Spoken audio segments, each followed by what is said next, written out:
founding of the New Age movement can be traced back to the 19th century in Theosophy.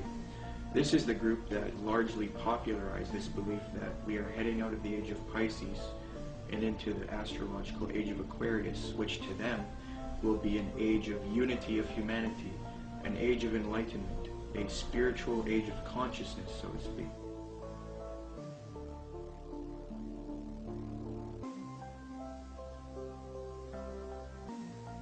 Very clear, yes. There's going to be a one world political, economic, religion, and this is what all the globalists, the elite, the high-level occultists, the high-level New World Order people, this is what they're wanting. This is what the Bible pretty much clearly predicts as well. And this is obviously what we're moving to. The Freemason and One World Government advocate Zbigniew Brzezinski said the following in his work Between Two Ages, quote, "The technotronic era involves the gradual appearance of a more controlled society. Such a society would be dominated by an elite, unrestrained by traditional values. Soon it will be possible to assert almost continuous surveillance over every citizen and maintain up-to-date complete files containing even the most personal information about the citizen." This admitted New World Order agenda to create a one-world government that rules over humanity is not only political, it is also spiritual and based on what is known as the New Age. This can be verified with irrefutable documentation. Most of the Christians doing this kind of work have been silenced, so I set out across the border to speak to the few researchers that are still left. There are not many researchers left who have not been deceived by the New Age. Speaking with these people helped confirm my position even more. The New World Order exists. The elite are occultists who adhere to New Age doctrines, and they are responsible for this new trend of discrediting Christianity, Jesus Christ, and the Christian New World Order researchers. There is a voluminous amount of data that I have obtained in my research on this subject, but after watching this production, do not believe me. Don't believe a word of what I'm saying. Do your own independent research and verify this for yourself.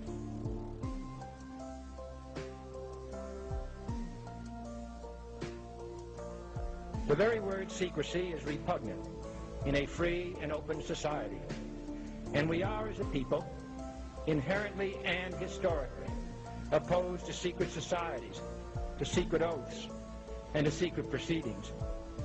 For we are opposed around the world by a monolithic and ruthless conspiracy. Here's the way they look at it. Here's their metaphor. Adam and Eve were held prisoner in the Garden of Eden by an unjust, cruel, and vindictive God.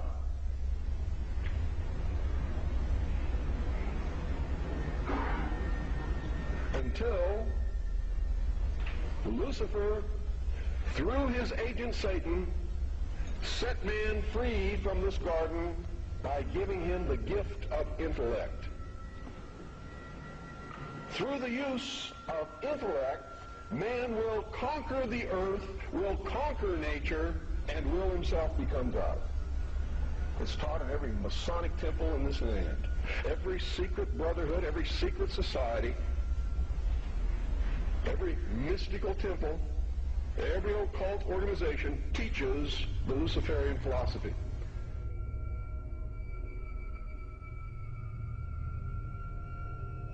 To understand the New World Order and the New Age worldview, we must go back into history and examine its origins. But first we must define our terms.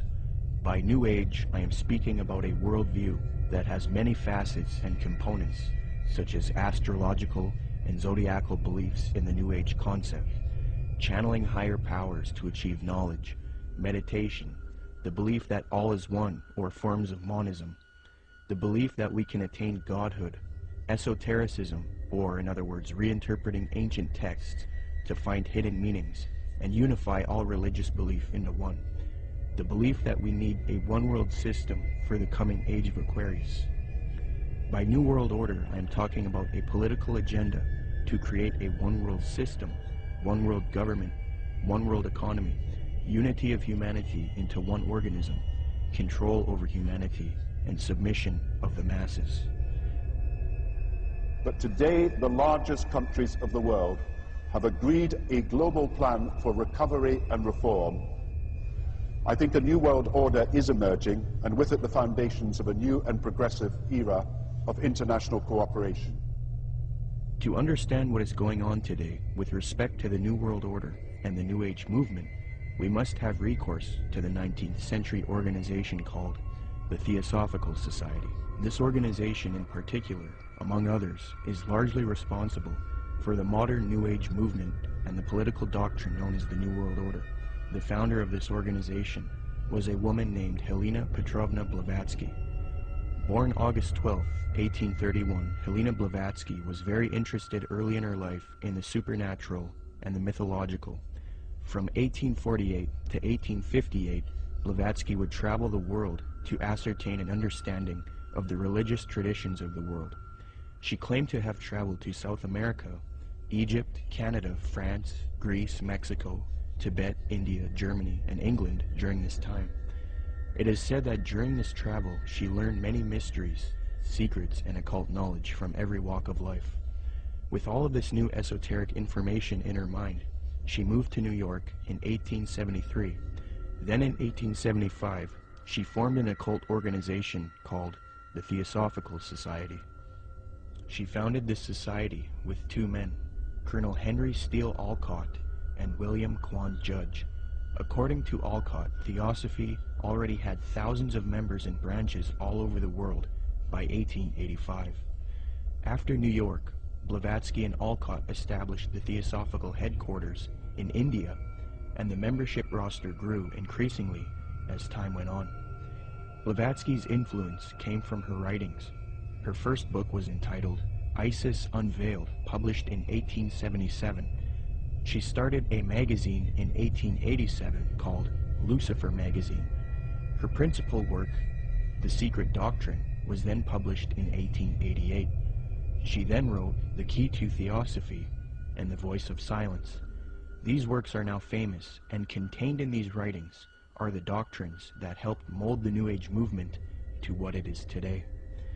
It is said that part of Blavatsky's book, The Secret Doctrine, was channeled to her through an ascended master or highly evolved being called Kuthumi, who spoke to her.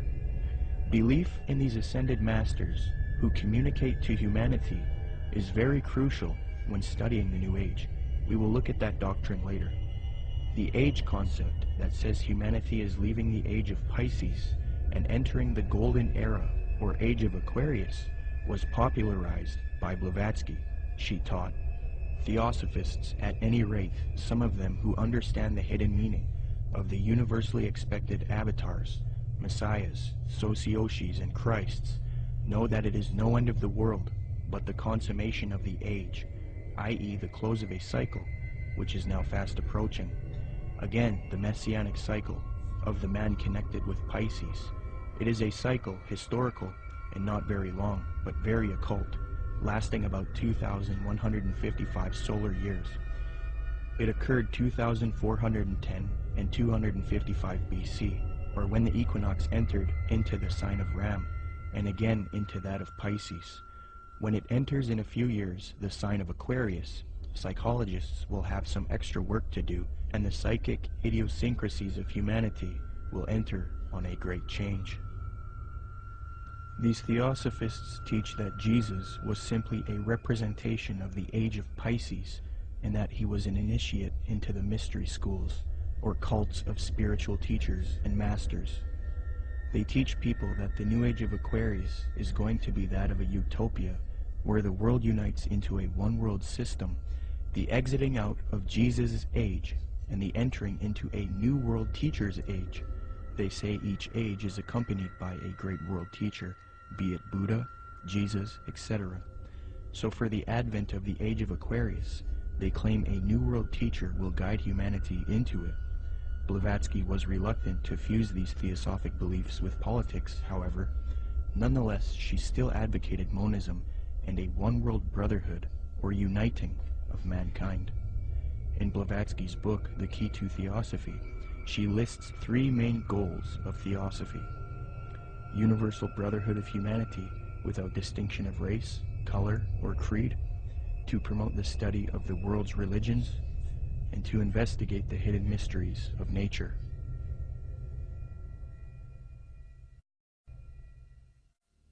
As time went on, Theosophy got very popular. Many prominent figures would join the Theosophical Society from all over the world, and many popular doctrines of today's New Age movement would be molded and shaped by them. Theosophy is the first major New Age group, and they are largely responsible for many of the modern New Age beliefs, including the belief that Jesus represented the sun god. After studying the occult and the esoteric in depth, I have come to the conclusion that the Zeitgeist movement and the Zeitgeist films are based on Theosophy, Freemasonry, and the New Age. For those who are unfamiliar, in 2007, a man named Peter Joseph released a film called Zeitgeist. This film received millions of views on the internet and became very popular. Then in 2008, Zeitgeist Addendum, the sequel, came out.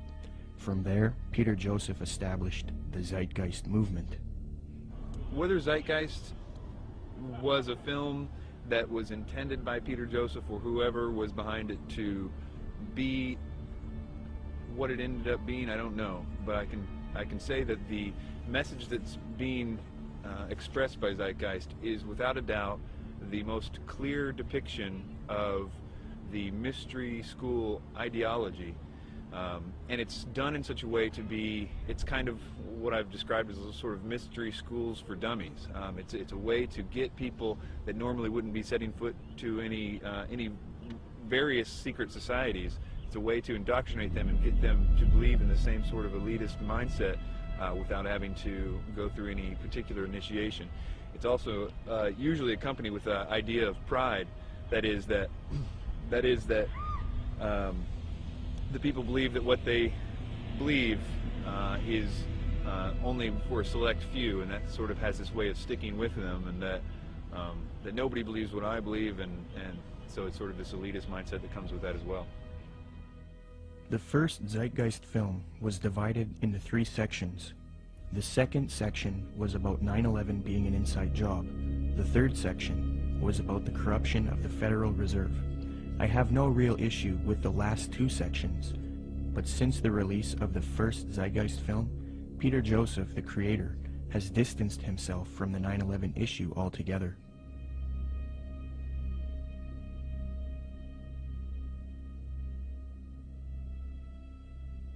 This makes me wonder if the only reason he spoke about 9/11 in the first film was to get the 9/11 Truth movement on board with his agenda.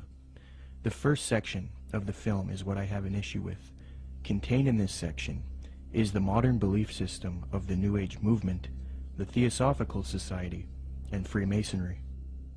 With the Zeitgeist, it's, Satan's good at what he does, bottom line. And the first one, what they do is they come right out, and in the first segment, I think the first 38 minutes, they just go after Jesus Christ, his deity.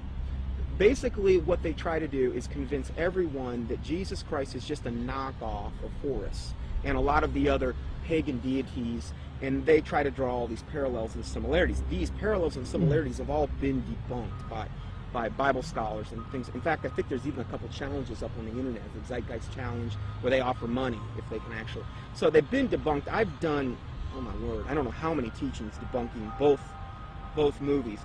But if somebody were to see that for the first time and not know any different, oh, hey, it sounds convincing, sounds, this or that.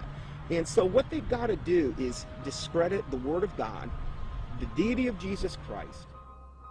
As Theosophy grew, it produced influential figures such as Annie Wood Besant, born October 1st, 1847. She was a Marxist and a socialist. Besant was so inclined towards socialism that she defended it in public debates. One such debate was conducted between her and a man by the name of G.W. Foote, a secularist who supported republicanism. The debate was held at the Hall of Science on February 2nd, 9th, 16th, and 23rd, 1887, a 4-night debate series.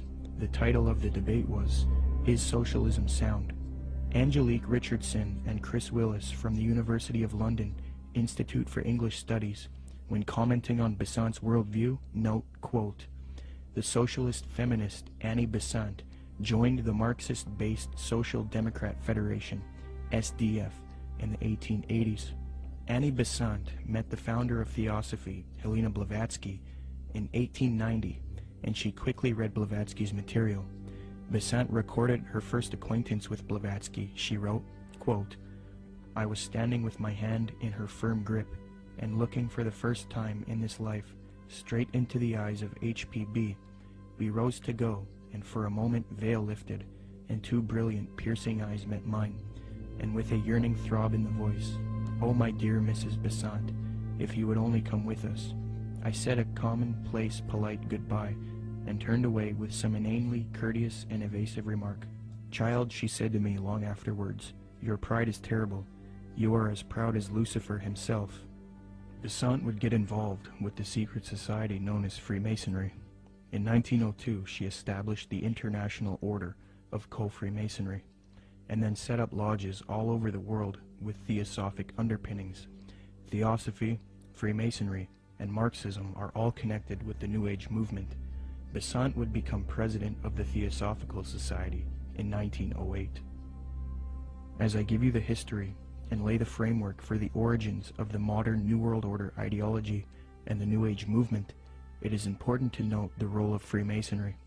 As previously noted, Theosophy and Freemasonry were somewhat affiliated in the late 19th century.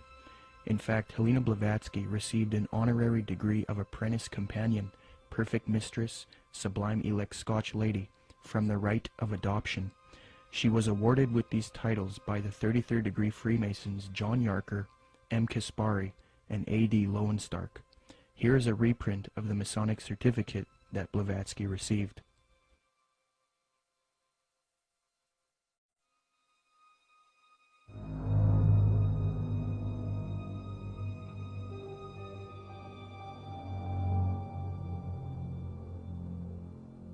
There are many different views on the origins of Freemasonry. I will present the one which I feel is the most evidenced and well documented. Modern speculative Freemasonry wasn't officially established until 1717 in London with the founding of the First Grand Lodge. Prior to that, there were Masonic lodges in the late 16th century. You first have operative Masonry involving those who would work with stone and who were part of a stone guild that built cathedrals and buildings in the Middle Ages. Around the 17th century, these operative Masons started accepting people into their craft who were not simply stoneworkers. Soon Masonry was not simply limited to stoneworkers. They then later developed into modern speculative Freemasonry of today, which involves secret handshakes, codes, symbolism, mythology, and legendary.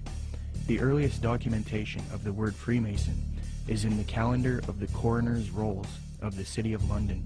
This is dated 1300-1378 AD, edited by Reginald Sharp and published in 1913. Commenting on the origins of Freemasonry, Harry Carr remarks, quote, "It developed in Britain out of the building trades and fraternities, whose history goes back some 600 years in England.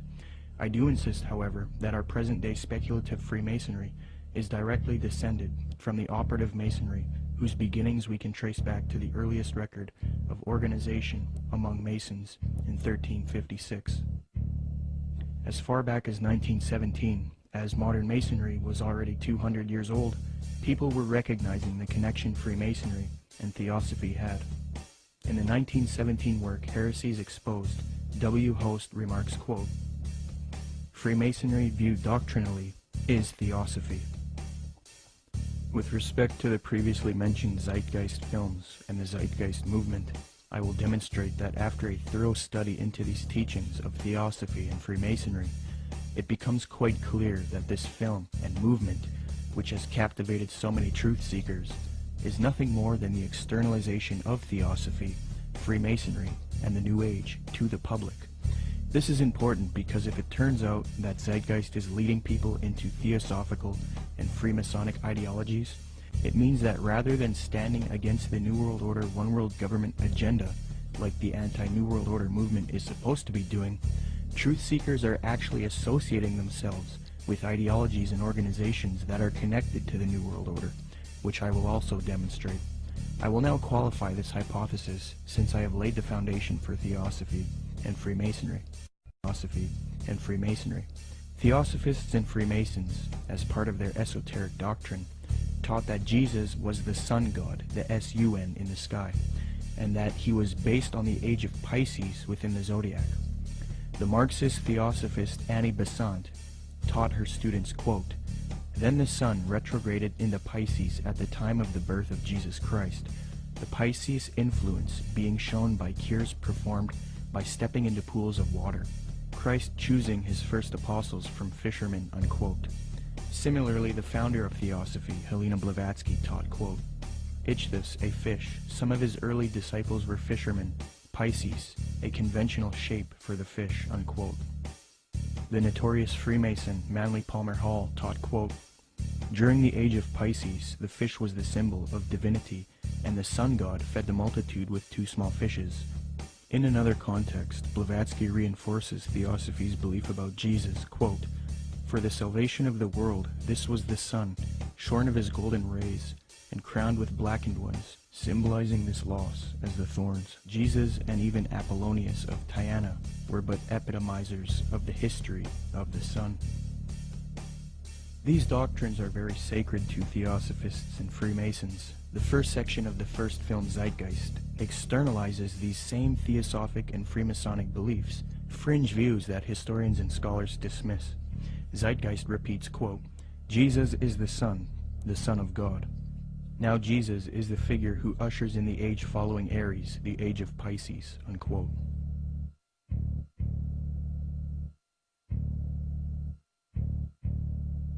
Now, noticing these parallels, one might think that Peter Joseph, the creator of Zeitgeist, was ignorant of the fact that he was indoctrinating people into Theosophic and Freemasonic ideologies.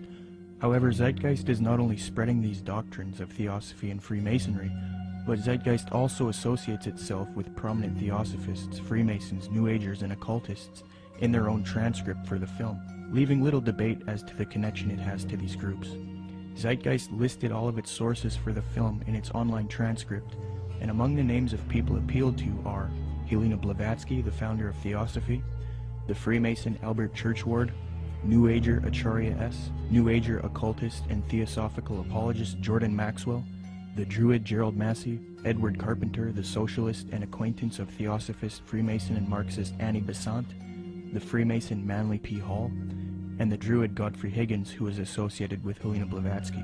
The fact that Zeitgeist chooses to associate itself with these prominent Freemasons, Theosophists, New Agers, and occultists shows us why the truth movement should avoid them. It is a well-known fact that these same esoteric organizations have openly stated that they wish to indoctrinate the public with their esoteric religious ideas and externalize their views to humanity, eventually resulting in a new world order for the age of Aquarius, which they all await with anticipation. Let me qualify this.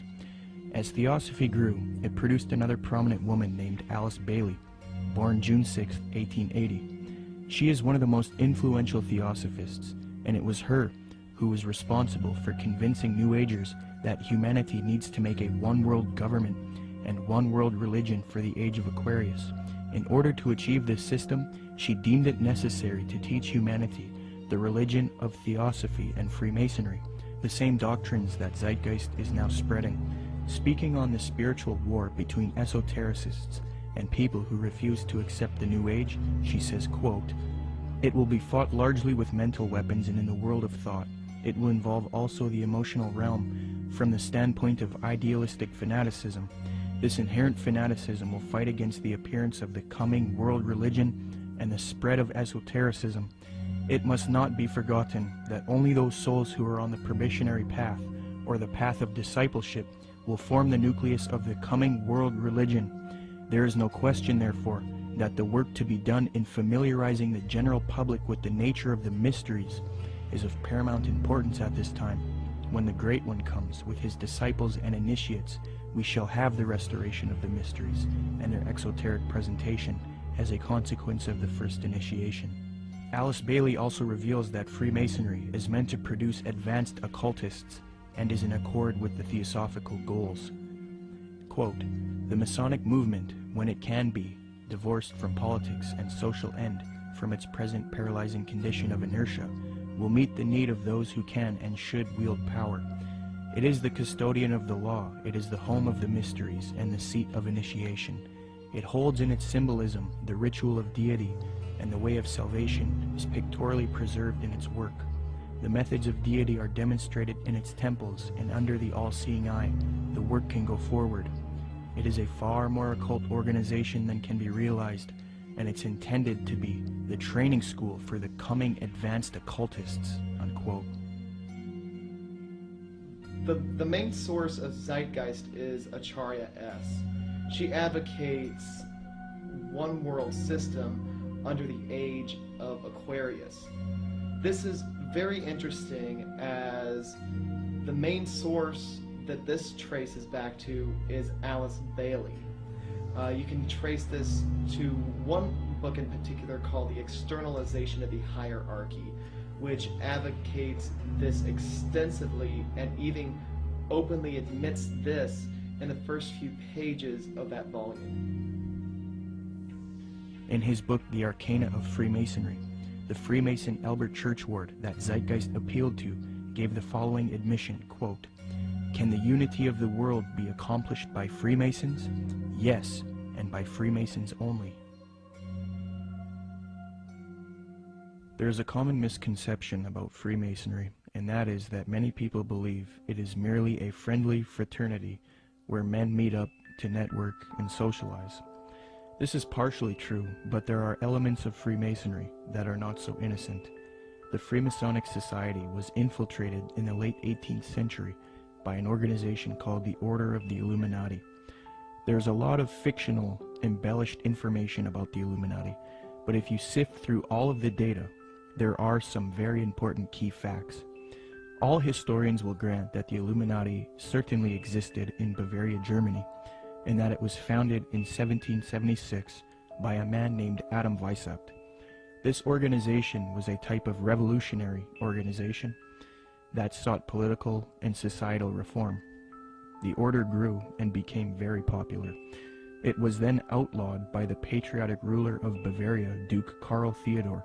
He issued 3 edicts against the Illuminati, the third being in 1787.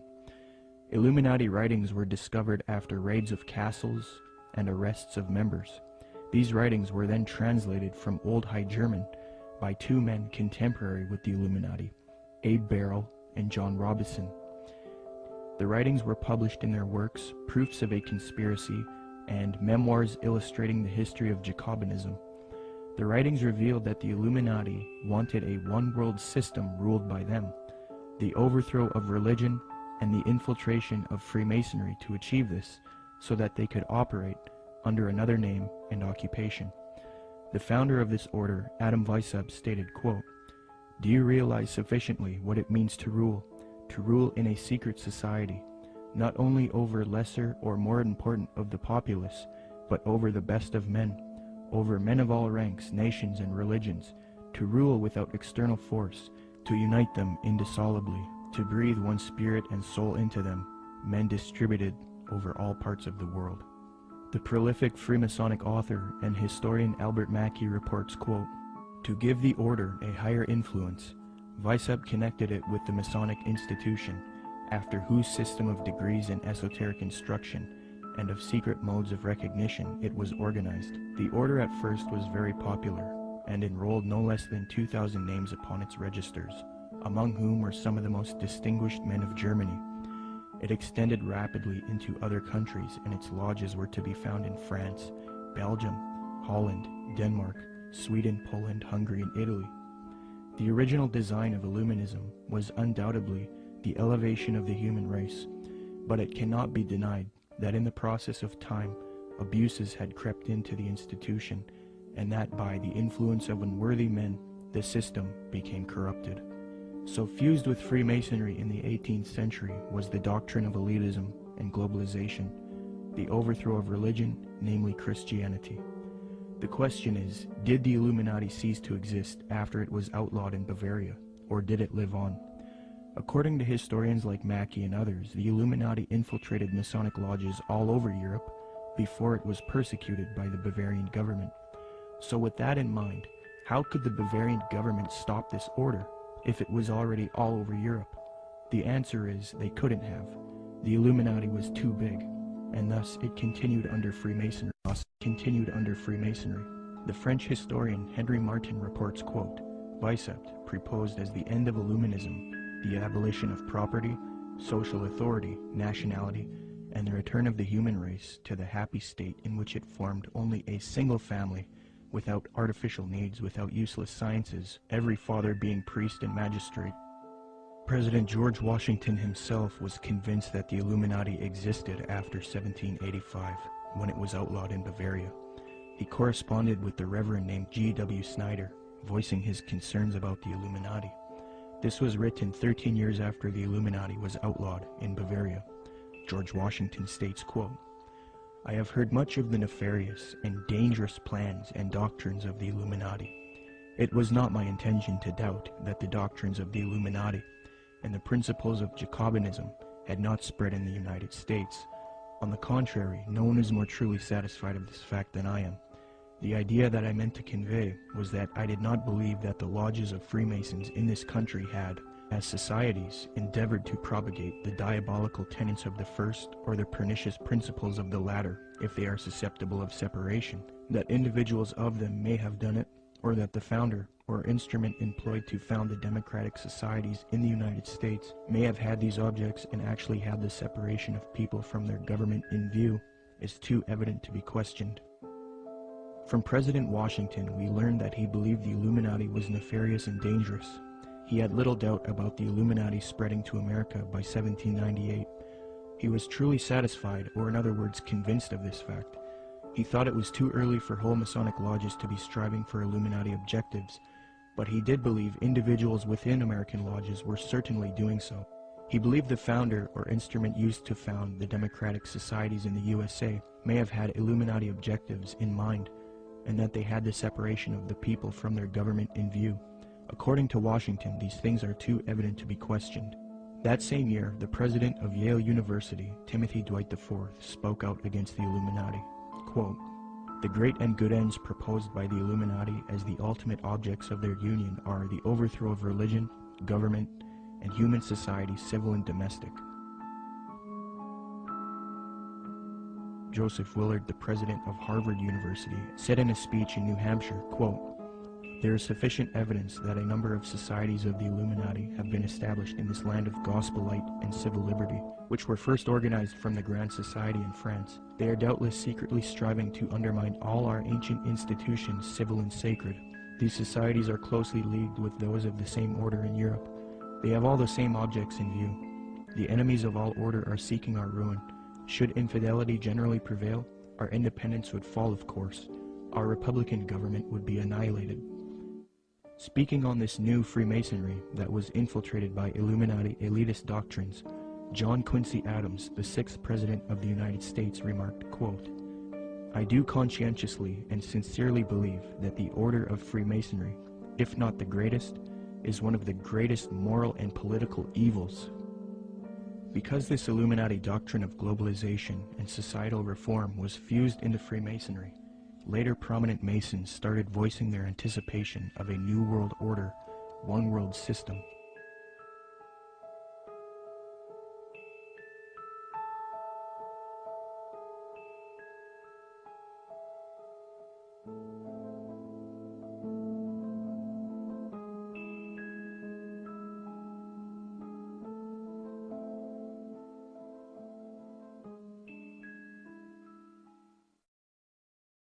Freemasonry is just one of many ways to get people into the occult.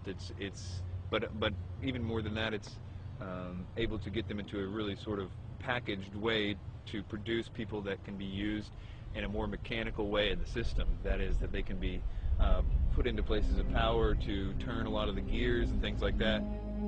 Let me demonstrate that the high levels of Freemasonry and Theosophy are now simultaneously striving for a new world order, one world religion.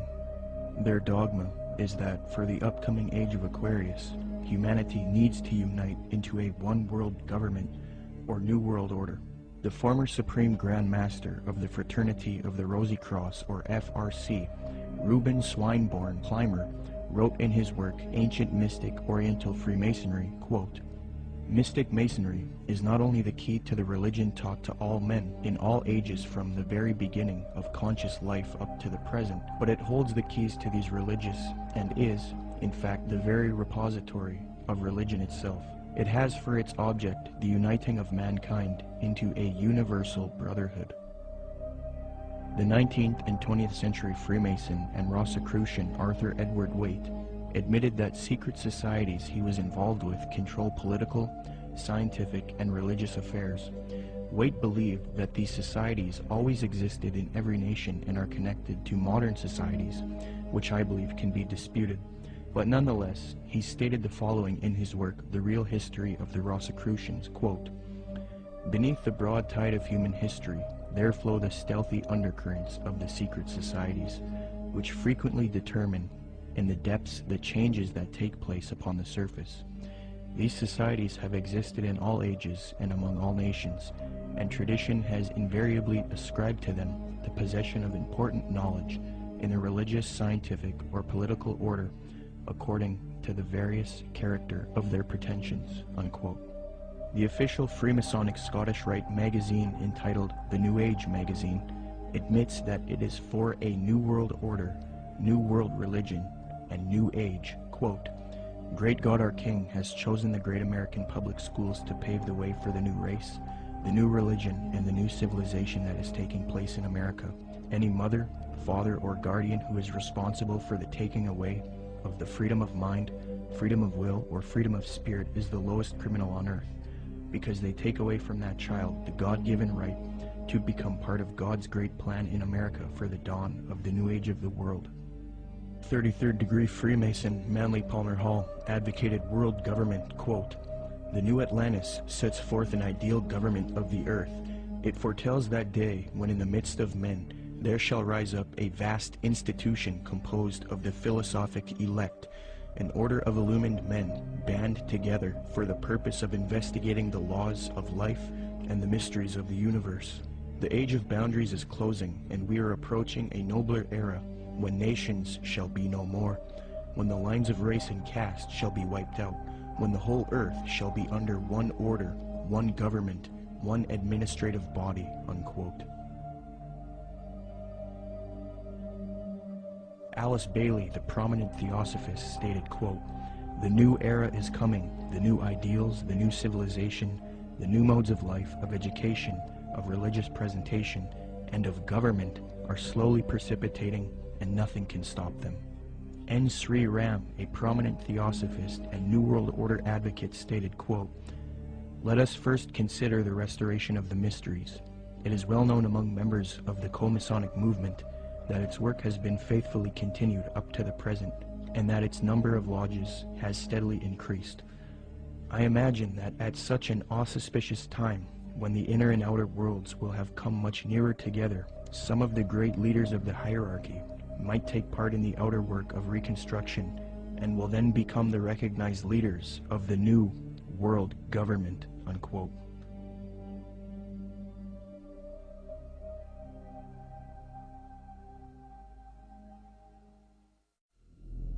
This was written by Manly P. Hall.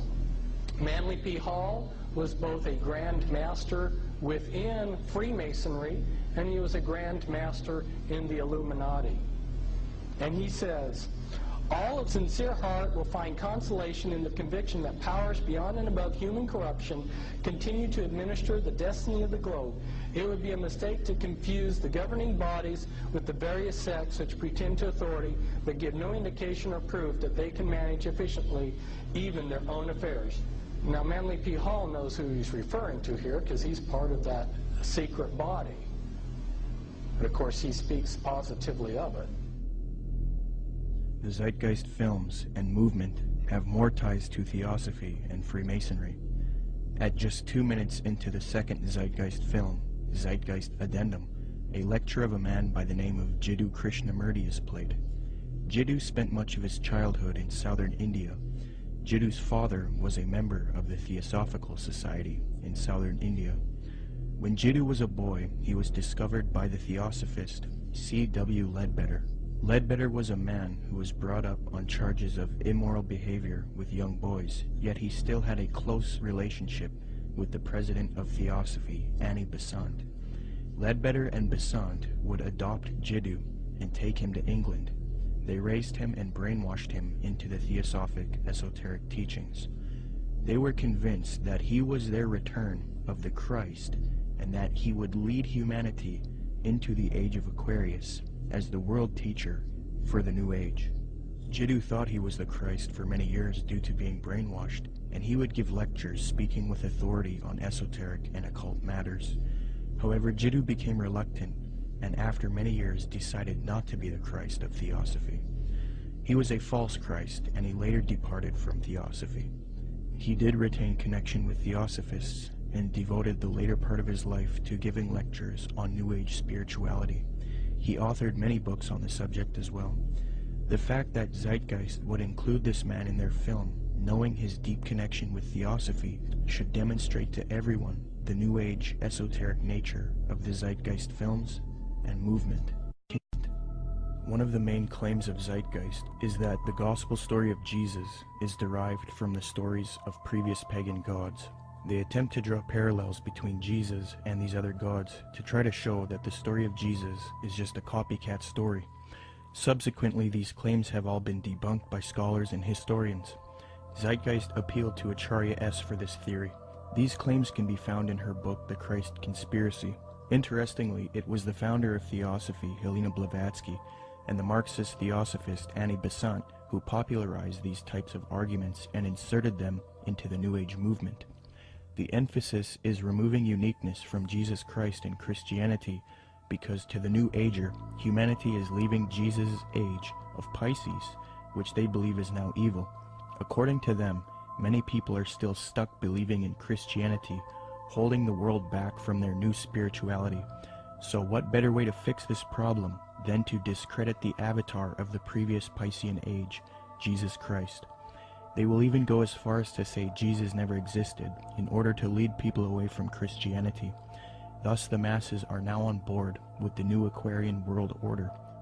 Even modern New Agers around today will utilize this deception. New Age spokesman and disciple of Alice Bailey and Theosophy, Benjamin Creme, states, quote, "The 5 major initiations which take one to liberation have their symbolic enactment in the life of Jesus.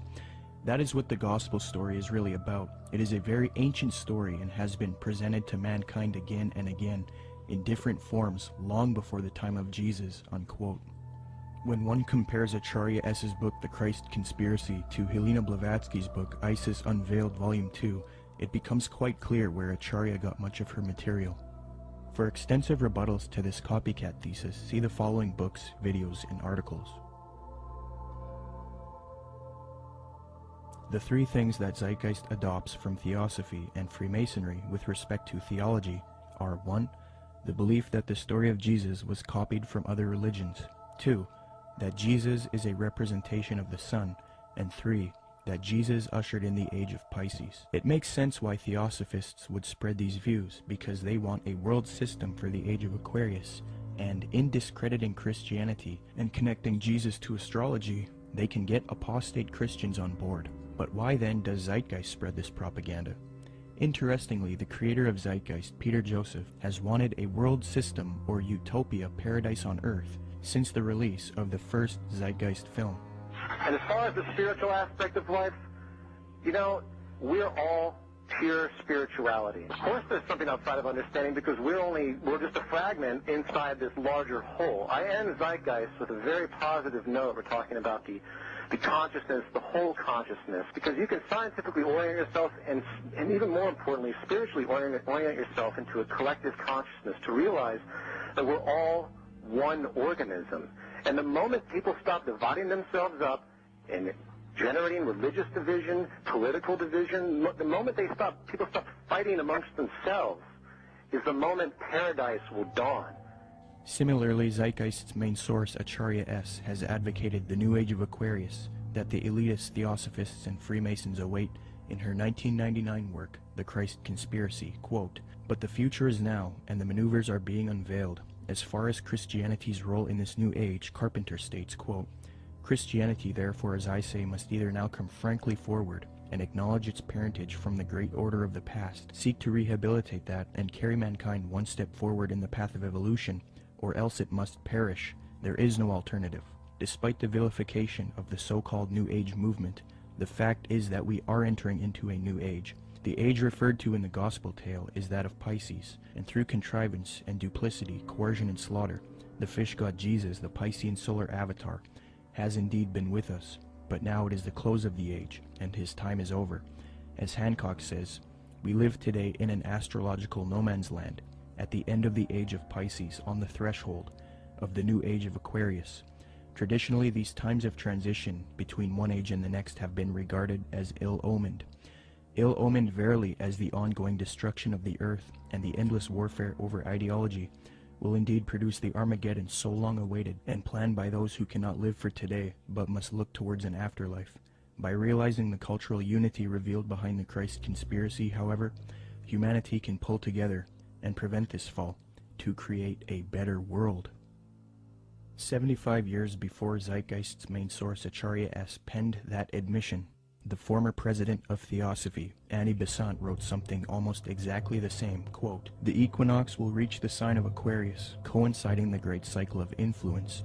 We can indeed hope to put a complete end to all the influence of the past cycle, with its tyranny, slavery, war, and cruelty.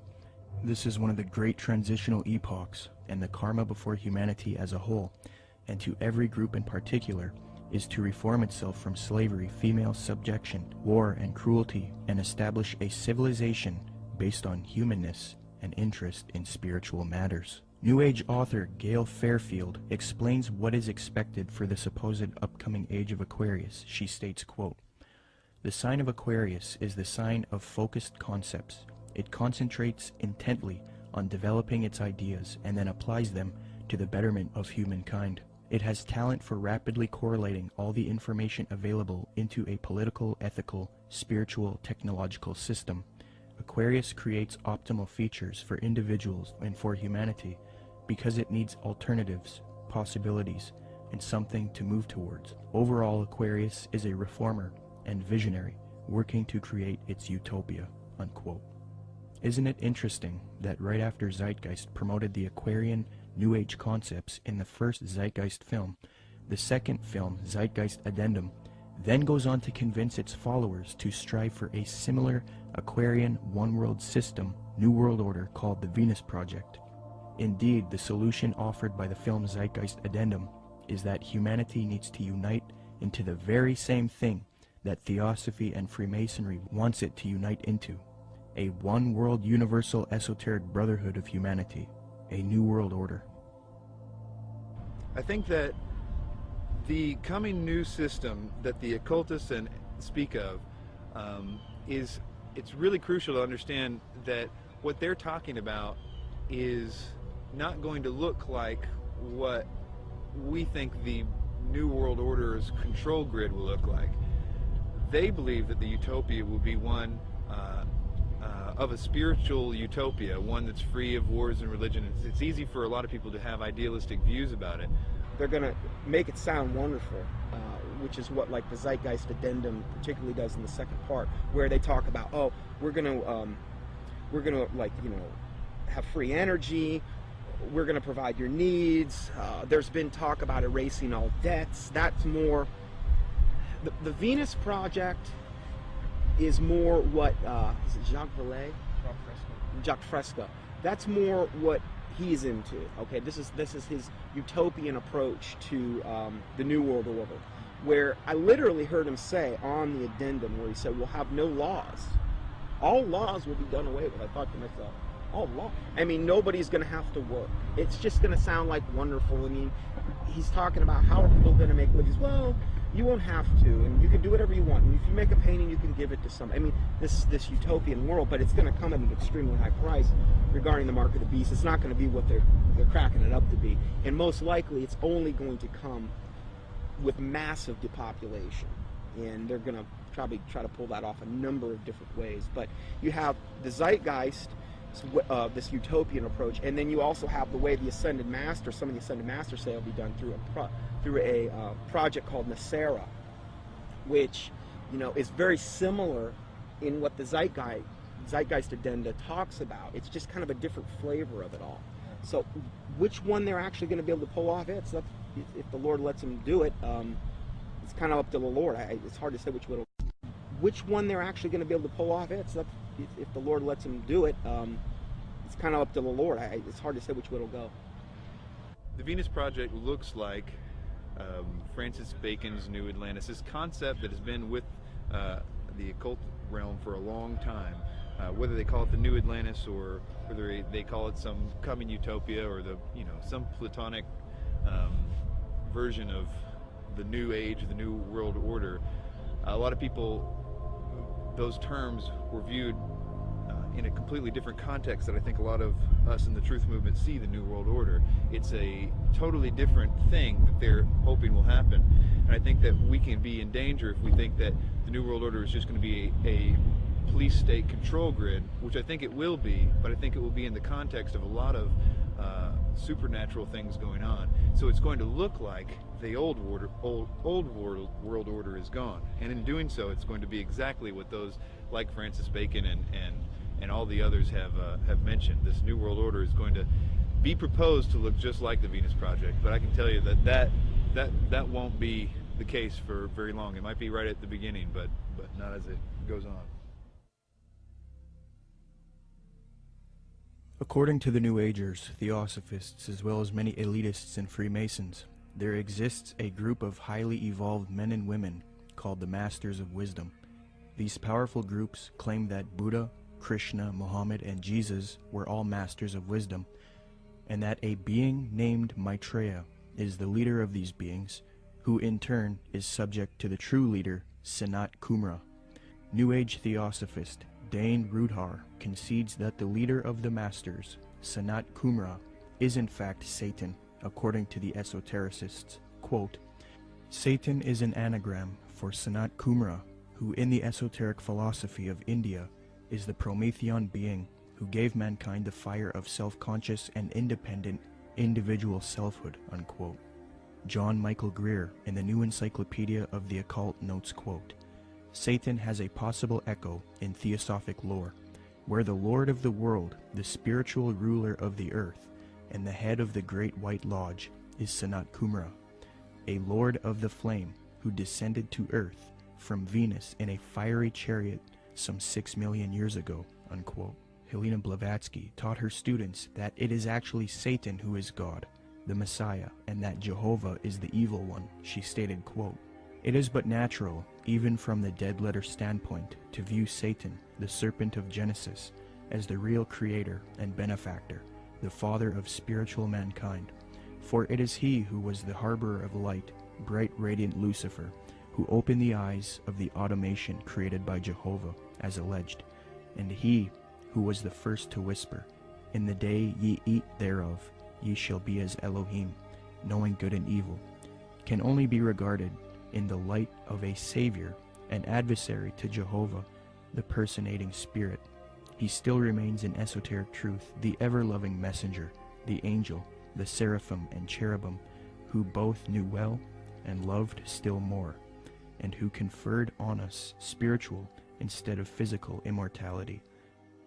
The Theosophist H. Alexander Fusel seeks to deify Satan, quote, Satan, then, was originally a divine being destined to carry light and life to the netherworlds. He stands for the gift of free will and self-conscious mind to man, a power which at once seduces and uplifts man, for with free will comes the power to go astray. Satan is therefore man's teacher, unquote. Once you are willing to give worship to Satan is when you are given a certain kind of power that the deceived, those that are just thinking it's them or thinking that something else, can't have access to. So Freemasonry is a systematic way to get people to that level without actually just coming out and saying it right at first. One of the former leaders of the Theosophical Society, who was contemporary with Blavatsky and Annie Besant, tells us what the 19th century position on Satan is. In his work Spiritualism, Madame Blavatsky, and Theosophy, Rudolf Steiner states, quote, Lucifer is not a being that we can see with our present-day physical eyes. Lucifer can be seen only with the awakened clairvoyance. Seen clairvoyantly, in fact, Lucifer is a particular being who was left behind during the moon phase of evolution, unquote. N. Sri Ram, who often gave lectures at the United Nations, a major theosophist and writer for Lucifer magazine, clarifies, quote, "The adversary, or Satan, is no other than Lucifer, the light-bearer, the bright morning star. He is the initiator, awakening the divine faculties of intellect on man. He is the king of the fallen angels, spirits from higher spheres, who descended among primitive mankind of the third race, to develop in man and endow him with his self-conscious mind, or manas," unquote. Theosophy teaches that Satan or Lucifer is actually a divine being who saves humankind and brings him consciousness. Many modern influential New Agers who are deceived by Theosophy repeat the same theme. David Spangler admits that Lucifer is a being that New Agers honor, and the light of Lucifer is the light of God. Quote, "The true light of Lucifer cannot be seen through sorrow, through darkness, through rejection. The true light of this great being can only be recognized when one's own eyes can see with the light of the Christ, the light of the inner sun. Lucifer works within each of us, trying to bring us to wholeness. And as we move into a new age, which is the age of man's wholeness, each of us, in some way, is brought to that point which I term the Luciferic initiation, the particular doorway through which the individual must pass if he is to come fully into the presence of his light and his wholeness. Lucifer comes to give us the final gift of wholeness. If we accept it, then he is free, and we are free. That is the Luciferic initiation. It is one that many people now, and in the days ahead, will be facing, for it is an initiation into the new age. It is an initiation of leaving the past and moving into the new, shedding our guilts and fears, our anxieties, our needs, our temptations, and becoming whole and at peace, because we have recognized our inner light and the light that enfolds us, the light of God," unquote.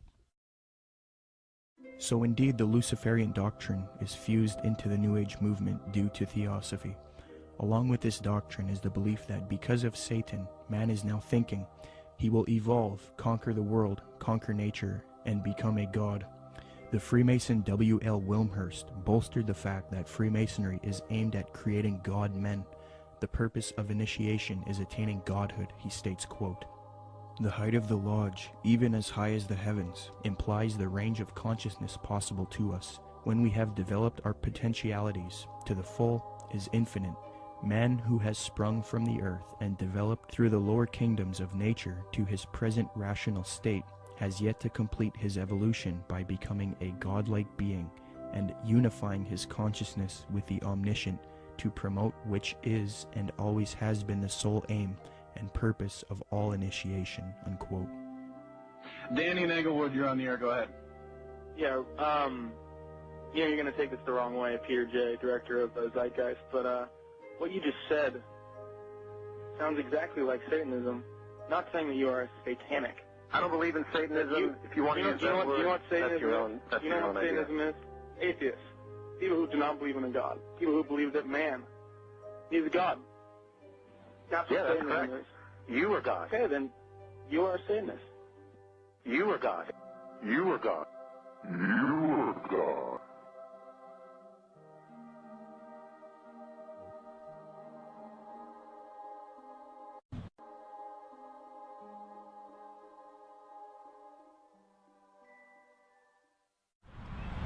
Okay, can you tell us about Benjamin Creme, Maitreya, and the Ascended Masters?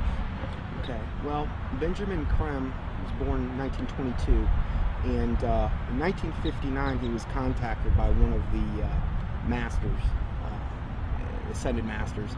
They don't really get real specific who actually contacted him first, but what they did is asked him if he wanted to participate in this coming, where he would actually talk about and be kind of like the John the Baptist for the coming Maitreya, as they called him. And he accepted, and in 1975 he started Share International, which is kind of like the mouthpiece for who they call Lord Maitreya. And in 1977, Maitreya actually made, according to them, his physical appearance, where he came from the Himalayas, and supposedly he occupied a body, came in on a plane from the Himalayas, and they even used that whole thing about him coming from the Himalayas in 1977 to say that this fulfills the Bible scriptures where it said he will come in the clouds, which is such a joke. But so Maitreya has really been, or Benjamin Creme has really been, like, again, the kind of like the false version of John the Baptist for Maitreya ever since, really. He's went around, lectured. He lectures at different various occult groups. He lectures at Masonic halls and these types of things, places where he feels comfortable at. And he's been trying to herald in Maitreya for a long time. They've made many predictions where, they said, okay, he's most likely going to appear within this time frame, and most of the time they've just got everything wrong. So they'll say, well, he could appear any moment, but we don't really know when. The New Age religion, folks, is going to have a worldwide leader, a charismatic political and religious leader that they call Lord Maitreya. At least so far that's who they call him, or that's what they call him.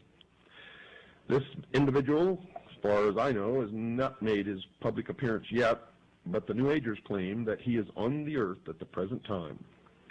They claim that he came to live with the Asian community in East London, England, in July 1977 by descending from his ancient retreat in the Himalaya mountains along the border of India and Tibet. They further believe that his imminent emergence into full public view is assured.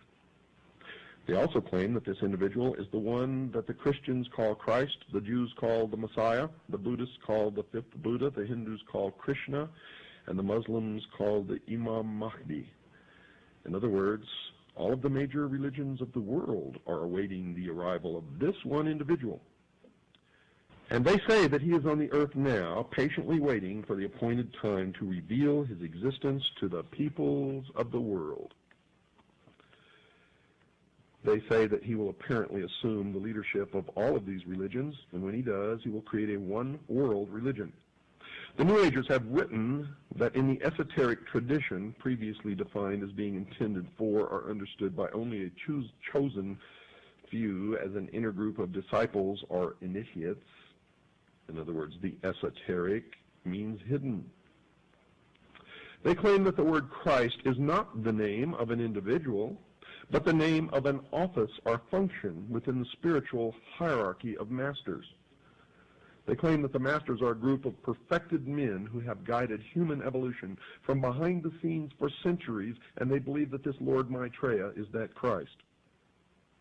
Now, Manly P. Hall has written of this individual by identifying him as, quote, the way, the truth, and the life, which coming to every life redeems all who accept it, unquote.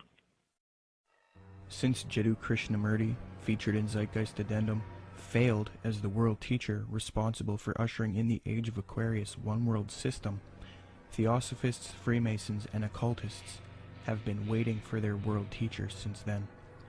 Well, on January 9th, 1959, a student of Alice Bailey and Blavatsky, who was already familiar with the doctrine of the Ascended Masters, Benjamin Creme, would come into contact with powerful forces who would appoint him to introduce Maitreya, the world teacher, to humanity. Creme's first experience is as follows. On January 3rd, 1959, Creme became possessed by an energy, and a message from an outside force said to him, "Go to Blackfriars Bridge, south side, Blackheath side, on January 9th, 9:30 p.m. So on January 9th, 1959, Benjamin Creme followed these instructions and crossed Blackfriars Bridge in London, walking to the south side. There was no one about. It was deserted. There was a car waiting at the far end of the bridge. He walked beside the car and looked inside of it. There were some people in it who he did not know, but one of them was a man who told him he had been receiving messages from the Ascended Masters. From there, Creme started receiving messages again from this force, who he now believed were these Ascended Masters that Theosophy invented. This entity told Creme to pull out his tape recorder. It began giving Creme long dictations, which he repeated into the tape recorder. The entity said, "Now our master Maitreya himself has something important to tell you." Krem then claimed to be overshadowed by Maitreya, this leader of the Ascended Masters. In a sense, he was possessed by Maitreya. Krem claims that the experience was that of total identification with everything and everybody in the world, a kind of universal experience such as he had never felt. He was filled with a foreign tremendous energy. Krem claimed to have seen a vision of himself in the future, as well as Maitreya, the world teacher, who ushers in the age of Aquarius, one world system. Later he was instructed that he would help introduce Maitreya to the world. Since then, Krem started an organization called Share International. They have a website as well. It is aimed at promoting Maitreya and the teachings of Theosophy and the New Age. Krem admitted that he was influenced by Helena Blavatsky and Alice Bailey. Quote, "To many today, this awareness includes the recognition of higher states of consciousness attained by those who make up the emerging spiritual kingdom, the masters and initiates of the world. Their existence was first revealed in modern time by H.P. Blavatsky, co-founder of the Theosophical Society, as long ago as 1875. A more detailed communication about the masters and their work was given by Alice A. Bailey between 1919 and 1949. In her book The Externalization of the Hierarchy, she revealed the existence of a planned return to physical plane work and activity by this group of enlightened men, which return, I submit, has already begun." I think that what Blavatsky wrote down, even by her own admission, was not written by a ascended master, and I don't think that ascended masters exist. She was being deceived. Regardless of what we think, we have to at least believe her and the others involved in the high levels of the Theosophic movement, that what they got, the core levels, their secret doctrine, was given to them by off-world entities. The research becomes, who are these off-world entities? And this is the other part of that research. Is what those entities said true or not? I understand that it's very poetic. It's very easy and seductive to believe, because when you read some of her stuff or some of the other stuff that's written directly from demonic entities, it's extremely seductive. We must understand that these beings are thousands of years older than us, and they're very smart. We're no match for them. The smartest of us are no match for the intellect of them, but their desire is to deceive us. So we are outmatched in this regard. So that's why it's seductive when we read it. The most current thing that they're doing right now has been since last December, this supposed star sign, which is really, again, they just try to knock off from the Bible as much as they possibly can. This is like a knockoff of the Star of Bethlehem in the Bible. And in that, they're saying that there's going to be these, what they call star-like luminaries in the sky. 4 of them that are in different quadrants of the earth. They're 5 times the size of a football field, according to them. And people are seeing these things, and they've got a whole, up on shareinternational.org, they've got a whole section devoted to this, where people are sending in pictures. There's stars, and what they are spaceships. That's what they're admitting to at this point. And more people are seeing them. But evidently, this is going to be the thing that really, really heralds in Maitreya, up until they have the day of declaration when he makes his public emergence. And this is supposed to be on the major media? Yes. When he makes his big debut, what they've said is they've already secured an interview with a major U.S. TV network, and then one in Japan, I believe, as well. So during this time, he's going to, the day of declaration, supposedly he's going to basically telepathically communicate with masses and masses of people. They supposedly will hear them in their own language. They'll be able to comprehend him. Supposedly they'll feel this infinite love. And there will be many also supposed miraculous healings taking place around the world at the same time. And most likely, this day of declaration will come on the heels of some or multiple cataclysmic events, most likely the first thing being an economic meltdown, which is what he's predicted way back from the 90s. And what does Maitreya promise? What does he want to achieve? What are his goals? Well, you know, if you look at the word Share International, which is the name of the site, you know, if you read what he says, he wants the world resource sharing of the world. He doesn't want there to be any, supposedly, any inequalities of the world. You know, you look at what he says that he is. He says that he is the Christ that the Christians are expecting, the Messiah the Jews are expecting, the fifth Buddha the Buddhists are expecting, Krishna the Hindus are expecting, and Imam Mahdi that the Muslims. So he's kind of everything rolled up into one. He's like the total package. He's going to give and be able to unite and put all of the various and different religious systems, the major religious systems, all on the same page. And the Bible says that when the Antichrist comes, he's going to come with all lying power, signs, and wonders. And he's going to deceive the whole world by which the miracles that he's going to do. So he's taking credit for every single miracle that's going on right now, whether it's a Marian apparition, which would be to him the ascended Master Mary, because he's got a whole band of masters that he's going to be coming with. And so he's taking credit for everything. Every miracle that you're seeing going on in the world right now, whether it's a Catholic miracle, whether it's some type of energizing of the water, whether it's some bleeding statue, whether it's, you know, some Hindu miracle, crosses of light, they've seen those in different and various churches. He's taking credit for all of that. And I think what we're going to see and what he says we're going to see, in fact, I just read this in their last report, Benjamin Kremitz said also with the UFO sightings, he says they're going to increase up until the time when he makes his emergence. And he's going to come on the scene. He's going to be able to explain all of this and try to put everybody on the same page. My personal belief is that the Antichrist, or the world teacher, will seem to actually be Christ, in the sense that he will seem to destroy some old system and some old bad leader. And I think that it will somehow be tied to, I don't know, this is my guess, but it will somehow be tied to some sort of fake or alien invasion or presence of some sort. I don't know if Maitreya fits all those characteristics, but I wouldn't doubt it for 1 minute if he was. My personal opinion is that Krim is somebody who is being talked to by entities and is doing what he's told to be doing. But you have to understand, a lot of times with people that are channeling entities like that, they oftentimes do and say things that don't come true, because the demons themselves don't know when. They're still on a timeline that they can't tell when something's going to happen. So they're always keeping something ready to happen in case when they finally can. So in the case of that, like if you look at the Blossom Goodchild thing and these ideas that were consistently put out by channel entities and things, it never came to pass because they don't have control over the timeline. They just have to always be ready.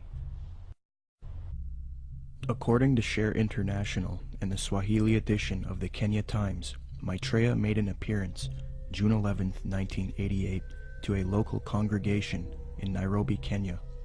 The editor of the Swahili edition of the Kenya Times, a veteran journalist named Job Matungi, witnessed the event and took some pictures.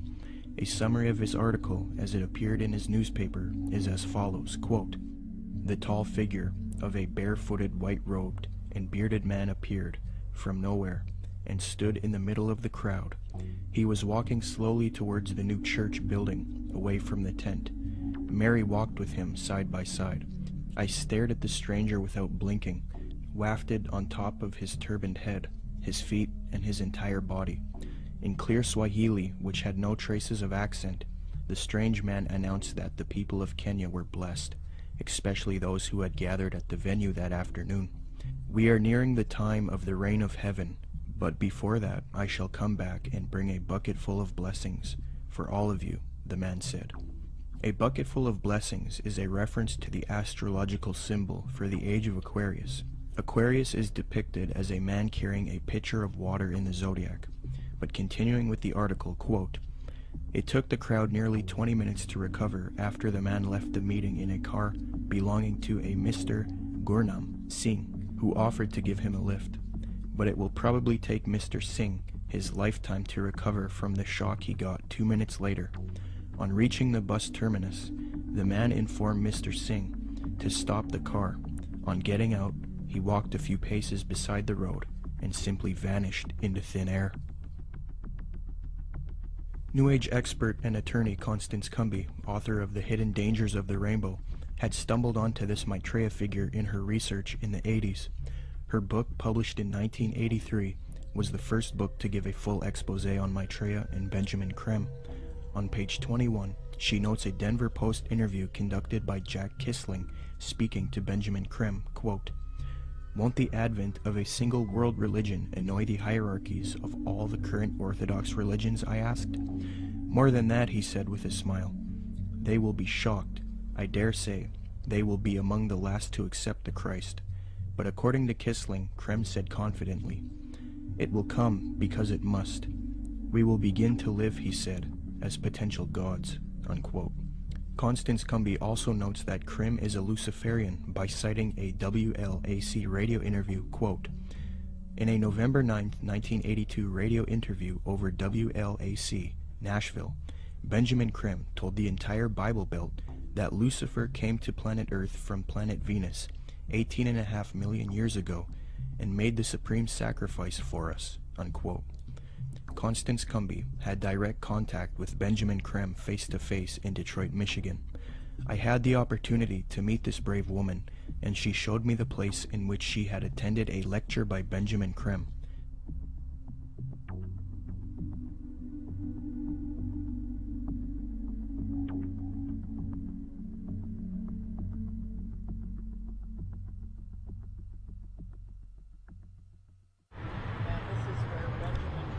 Spoke to a packed crowd November 4th, 1981, and Bread for the World was out there, had tables, Oxfam, every group you could think of was sitting out there. They were passing out brochures. The brochure is reproduced in both of my books. Benjamin Creme came in. He gave some kind of a hand signal that looked something like that, and I thought at first he was waving to somebody, but the crowd appeared to flip into a trance. And then he started speaking, and he was rotating his head. I can't even come close to, it was as close to a 180-degree spin of a head as I've ever seen. How his head didn't snap off, I'll never know. And then he started talking and laying out what they were doing, and the crowd was thoroughly under several degrees of hypnosis. I knew many people in that crowd from political circles and social circles in Detroit for many years, and I talked to some of them, and the common denominator was they had all been through one kind of mind control course or another, one type of New Age class or another. I talked to a fellow behind me, Al Banks, and I said, he was a film producer doing much of what you're doing now. And I said, "Al, I know what I'm doing here tonight. What are you doing here?" And he said, "Because, Connie," he said, "I'm taking a course in miracles at Unity." He said, "I've joined Unity. We're all required to take a spiritual growth class. I've taken a course in miracles. It was a class requirement that we be here tonight." And then he said, "You know, Connie, I would have thought a progressive person like you would have joined Unity a long time ago." Well, then I started explaining to him exactly why I haven't, and he snapped, the glaze snapped off his eyes for a little bit. He thanked me for telling him. And then Creme came in and started doing his thing. And at the end of the evening, they had been promised an appearance by Maitreya, the Christ, channeled through Benjamin Creme himself, that Maitreya would speak through Benjamin Creme. And Benjamin Creme asked everybody to join in the recitation of the Great Invocation. I told the woman standing next to me, "I will not say the Great Invocation with you. I will say my own prayer." And she was a nice little prim, proper-looking black lady. Could have been active in any Black Baptist church in Detroit from her appearance. And she said, "No, that's all right, honey. We all have our own paths to God." I said, "The reason I will not say the Great Invocation with you, the scriptures clearly said that the Antichrist would come denying that Jesus was the Christ." I said, "Benjamin Creme has denied it all evening and said Jesus was not the Christ and this Maitreya was." And the woman said what Benjamin Creme had said. She said, "There's been many Christs."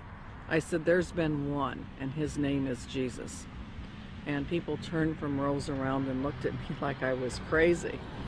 And So then Benjamin Creme came in and he started the nearly close to 180 degree spin of his neck again.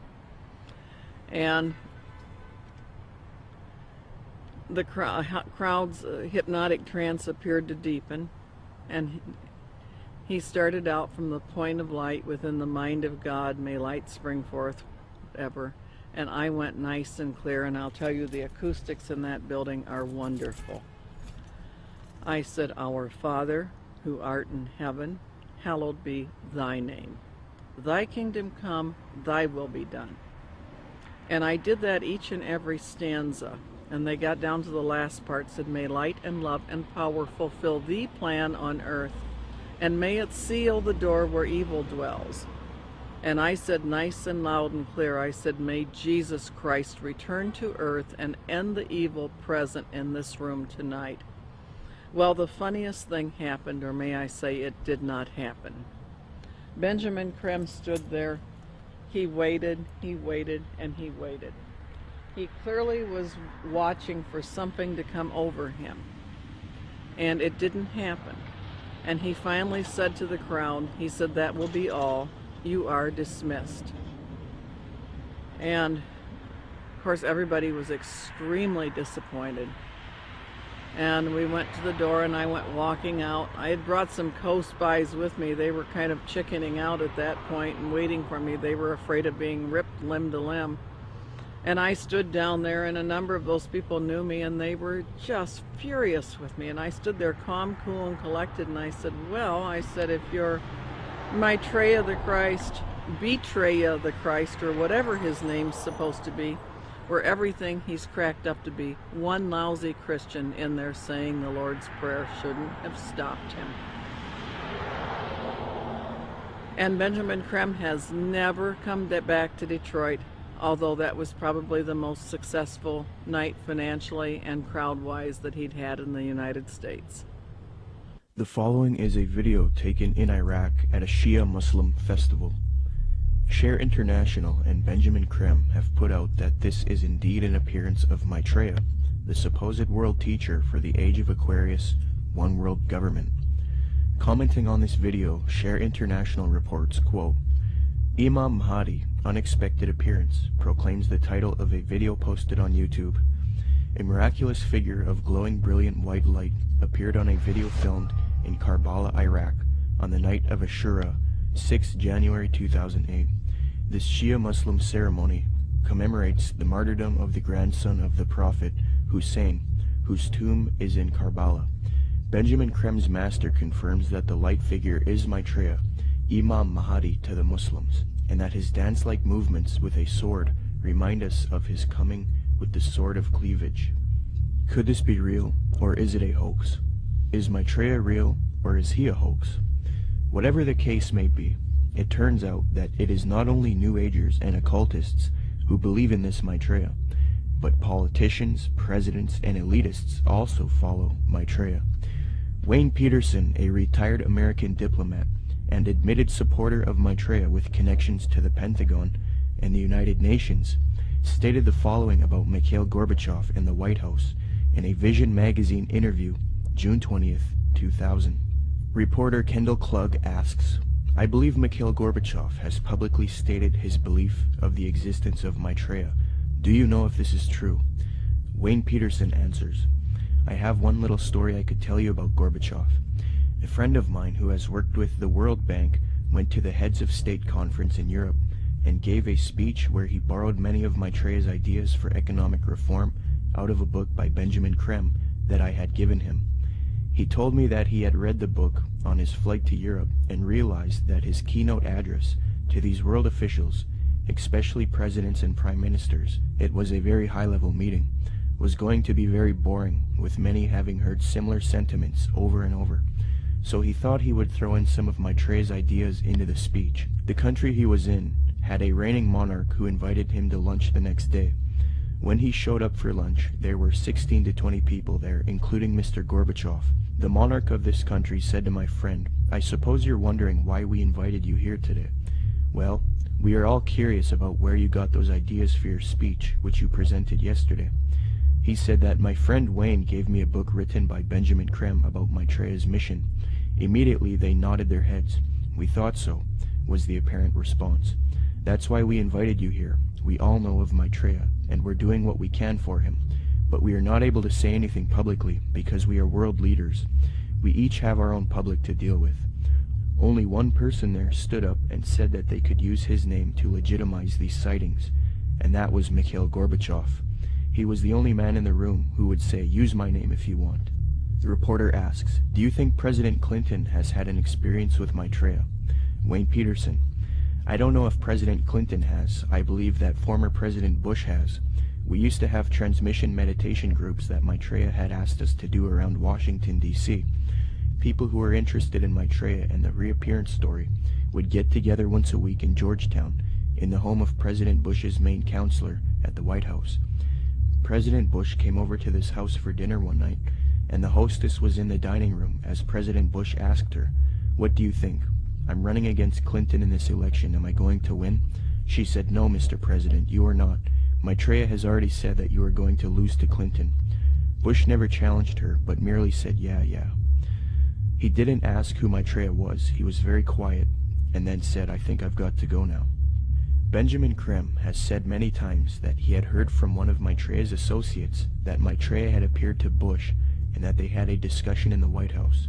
So that incident with my meditation group seemed to confirm that Bush did in fact know of Maitreya.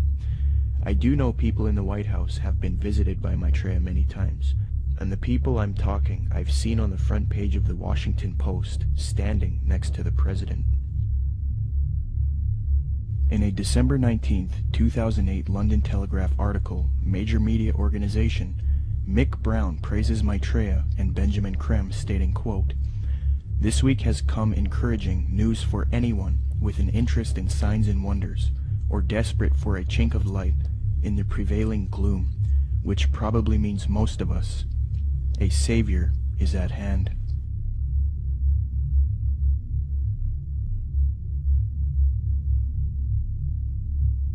В своем движении в другом направлении, к новому мировому порядку, к новой цивилизации. Even that does not describe why the world has changed so much and why the world has turned so much toward a new world order and a new kind of civilization. Maitreya is one of the main theosophy in Maitreya. The whole UN movement, the whole Lucis Trust movement, world goodwill, they're going out of their way to try to discredit it and say, well, you know, Jesus, all he really was a disciple of Maitreya. He's still a disciple of Maitreya. Maitreya's over him, and Jesus, they believe what happened is Jesus heralded in the age of Pisces. Now what we're going to be doing is now we need to herald in the age of Aquarius. This is where the New World Order comes in, and this is what Maitreya is going to bring. So we're going to de-emphasize Jesus, and we're going to move over to Maitreya. Jesus is just a disciple of Maitreya anyway, according to them.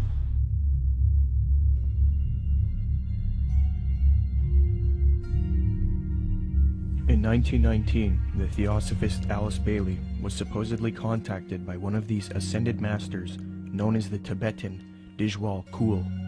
From 1919 to 1949, Bailey would write 24 books, and according to her, she would do automatic writing, a new age way of channeling and letting the force write for you. Bailey would create Lucifer Publishing, which would distribute the works of Helena Blavatsky and the Theosophical Society. She would later change the name to Lucis Trust because Lucifer Publishing was too controversial. Lucis Trust evolved into a large New Age organization, and it is still active today. Lucis Trust is also directly associated with the United Nations. According to the United Nations International Geneva Yearbook 2009, quote, "The Lucis Trust is recognized by the United Nations as a non-governmental organization and is represented at regular briefing sessions at UN headquarters. The Lucis Trust is on the roster of the United Nations Economic and Social Council."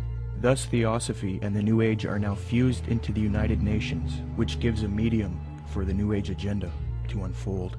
The aim of corrupt organizations like Lucis Trust and the UN is to create a one-world government, New World Order, which is in accord with the supposed Age of Aquarius. Many high-level elitists have voiced their approval for such a system. Donald Keyes is a high-level New Age leader. Humanity, says Keyes, is, quote, on the verge of something entirely new, a further evolutionary step unlike any other, the emergence of the first global civilization. David Rockefeller, the owner of the Chase Manhattan Bank, called for a New World Order openly in his book Memoirs, quote, for more than a century, ideological extremists at either end of the political spectrum have seized upon well-publicized incidents, such as my encounter with Castro, to attack the Rockefeller family for their inordinate influence they claim we wield over American political and economic institutions. Some even believe we are part of a secret cabal working against the best interests of the United States, characterizing my family and me as internationalists, and of conspiring with others around the world to build a more integrated global political and economic structure. One world, if you will. If that's the charge, I stand guilty, and I am proud of it, unquote. American foreign policy analyst and former Deputy Secretary of State Strobe Talbot advocated globalization and world government in Time magazine, July 20th, 1992 edition. He remarks, quote, here is one optimist's reason for believing unity will prevail over disunity, integration over disintegration. In fact, I'll bet within the next 100 years, I'm giving the world time for setbacks and myself to be out of the betting game, just in case I lose this one. Nationhood as we know it will be obsolete. All states will recognize a single global authority, a phrase briefly fashionable in the mid-20th century, citizen of the world, will have assumed real meaning by the end of the 21st.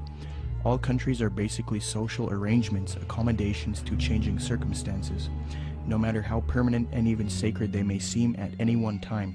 In fact, they are all artificial and temporary, unquote. Mikhail Gorbachev, previously noted, stated, quote, the threat of environmental crisis will be the international disaster key that will unlock the New World Order, unquote. Gorbachev also remarked, quote, we are moving toward a new world order, the world of communism. We shall never turn off that road, unquote. New Ager and student of Alice Bailey, Robert Mueller, former Secretary General of the United Nations, gave this frightening admission, quote, we must move as quickly as possible to a one-world government, a one-world religion, under a one-world leader, unquote. The esoteric zeitgeist movement promotes a world system, resource-based economy with absolutely no money, a technotronic society where machines play a big role. The zeitgeist movement seeks to grow out of capitalism, free markets, profit motive, and scarcity, which they believe are responsible for aberrant behavior. Many people have concluded that the zeitgeist utopian system is socialistic and communistic. For example, after watching Zeitgeist Addendum, author and political lecturer G. Edward Griffin was convinced that Zeitgeist is advocating a Marxist socialist world system. He states, quote, perhaps the biggest insult to our intelligence is the main theme of the program. It is that profits are the root of all our problems today. That being the case, we must change mankind to reject profit, and we must work together on some other basis. It is never quite clear what that basis is, but whatever it is, it will be administered and directed by an elite group, at least in the beginning. I was stunned by the fact that this is pure Marxism. Marx theorized that people had to be re-educated in labor camps if necessary, to cleanse their minds of the profit motive. He and his disciples, such as Lenin and Stalin and Khrushchev, said that eventually the character of man would be purged of greed, and then the state would wither away because it no longer would be needed. Sure, we saw that in the Soviet Union and China, right? Yet this Marxist nonsense is exactly what is offered in this video program. It is communism without using the name. The enemy of mankind is not profit. It is a political system of big government. Yet this program is supportive of some of the most notable big government collectivists on the planet.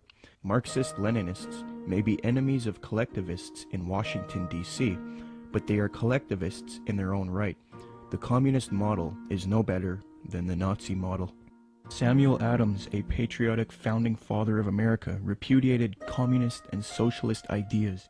The utopian schemes of leveling, redistribution of wealth, and a community of goods central ownership of the means of production and distribution, are as visionary and impractical as those which vest all property in the crown. These ideas are arbitrary, choices and actions which are done not by means of any underlying principle or logic, despotic, ruling with absolute political power, and in our government unconstitutional. When one does a comparison between Zeitgeist Addendum and the communist model, it becomes clear that Zeitgeist is in fact promoting communism. N.B. Godke, in the work Encyclopedic Dictionary of Economics, defines full communism based on the ideals of Marx and Engels and others as, quote, 1. Social wealth will be distributed according to human needs, meaning things that are scarce will be distributed first to those who need them the most. Zeitgeist proposes having an abundance of resources and no scarcity, and thus the idea of distributing wealth according to human needs is rendered obsolete. On this point, they have merely updated the communist model by eliminating scarcity. 2. The state will wither away as there is no need for coercion. The state does nothing because there is no state. Because there is no state. 3. Social classes will not exist. Zeitgeist states, the process which has been going on for centuries, if not millennia, religion, patriotism, race, wealth, class, and every other form of arbitrary separatist identification thus conceived, has served to create a controlled population utterly malleable in the hands of the few. 4. It will be a moneyless economy. Zeitgeist's associate Jacques Fresco states the system uses no money. 5. It will be a command economy. In other words, government planners decide which goods and services are produced and how they are distributed. According to Zeitgeist, distribution of goods and services without the use of money or tokens would be accomplished by establishing distribution centers. These centers would be similar to expositions, where the advantages of new products are explained and demonstrated. Exhibition centers will display what is new and available and will constantly be updated. So as you can see, a side-by-side comparison between the communist model and the Zeitgeist model shows how similar the concepts are.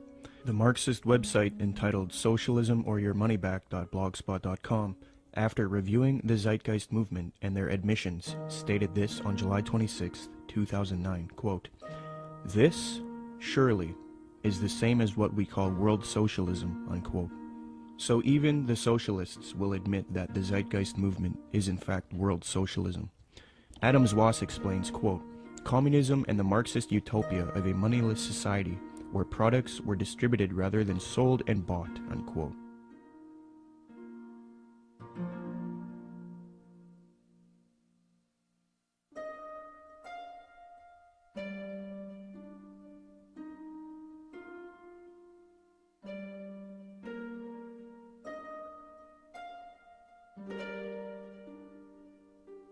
Zeitgeist's main source, Acharya S., promoted the founder of communism, Karl Marx, on her website. It no longer looks like this, but using archive software, you can see how her website looked in the years past. She quotes Karl Marx, defaming religion, thus showing her support of Marx and communism. Many people have noticed that the modern New World Order, as advocated by the elite, contains communist ideals within it. So it seems that Zeitgeist is helping the New World Order with their utopian approach rather than destroying it. They had a biblical philosophy. They gave us a republic. When Ben Franklin walked out of the building, one of the ladies said, "Mr. Franklin, what kind of government did you give us?" He said, "A republic, if you can keep it." Republics are hard to keep. We've lost ours, folks. We are not a republic anymore. We have degenerated to a democracy, and the next step is totalitarianism. We're that close to becoming a totally socialistic and then communistic country in America. You watch, it's going to happen real soon. What they're going to do next time is manufacture a depression, coming real soon probably, collapse the U.S. economy, which can easily be done overnight. And then everybody will line up and say, "Oh, hey, we're starving. What can we do?" They're going to say, "You know, we really got a problem. We need to solve this." Constance Cumby recognized that the New Agers desire a communist world system, quote, "The New Agers feel that the program they are offering the world would satisfy the basic desire of communists in that it proposes a form of world socialism. These books were calling for a new world order with an accompanying global food redistribution program aided, of course, by modern technology, i.e. computers," unquote. A redistribution program aided by modern technology and computers is exactly what the Zeitgeist movement is advocating. Notice how similar Zeitgeist's plan is to the New Age agenda just mentioned in Constance Cumby's book. In the Zeitgeist orientation lecture, Peter Joseph states, "Just as each city has a central organizational dome which functions as the brain along with its nervous system, consisting of computerized environmental monitoring via satellite and electronic probes, the larger world complex absorbs each city and monitors the broad spectrum of the environment, making sure there isn't a problem or material resource needed in any of the individual cities, while also regulating larger order processes for all the cities and the environment as a whole."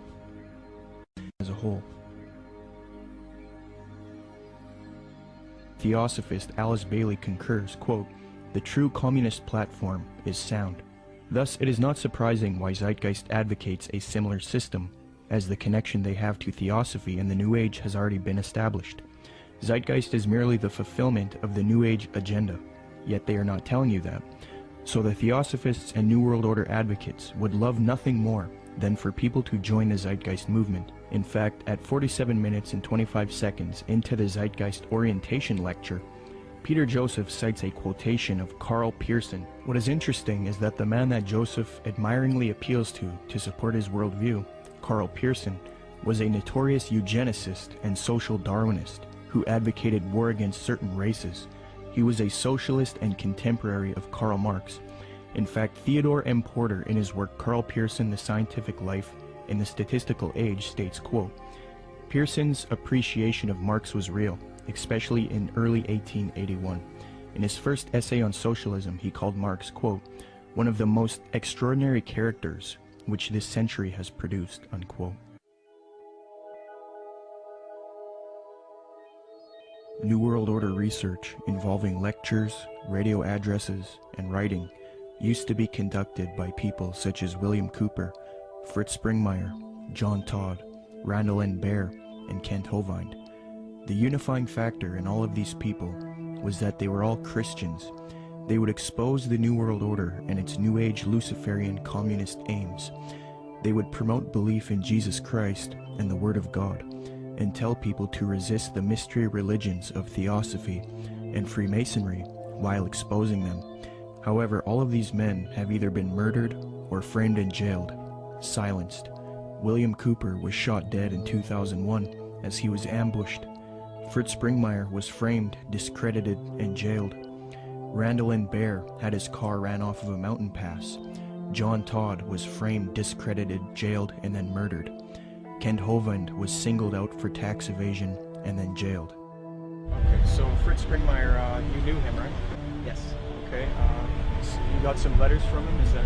Yes, when Fritz, when they put Fritz in prison, and there's been, it was pretty much a trumped up charge of, I think marijuana or something, talk of robbing a bank, this type of stuff. He got put in prison, and I started corresponding with him at that point because I had read several of his books and actually talked to him personally on several occasions. And we really, all we could do at that point is correspond. Right. So I've got several handwritten letters from him, and the last time I had heard from him was several years back, and he had been in it wasn't his fault, and I think it might have been arranged, where he was in a fight. He didn't fight back. Yeah. The guy came and he told me that he was just using his head like a soccer ball, essentially. Really? Oh, it was sad. Wow. It was sad. And Fritz, he never complained in these letters. Yeah. He never, it wasn't like he was like, oh, woe is me, I'm in prison and this or that. He always had a great attitude. He was trying to help other people in there. Yeah. I believe he had a ministry going. Amen. And, I can't say enough good about Fritz Springmeier. Now that the Christian New World Order researchers have been silenced, the truth movement has been infiltrated by people who purport to be against the New World Order, yet they advocate the New Age religion, a new utopia, and they all speak against Christianity and the Bible.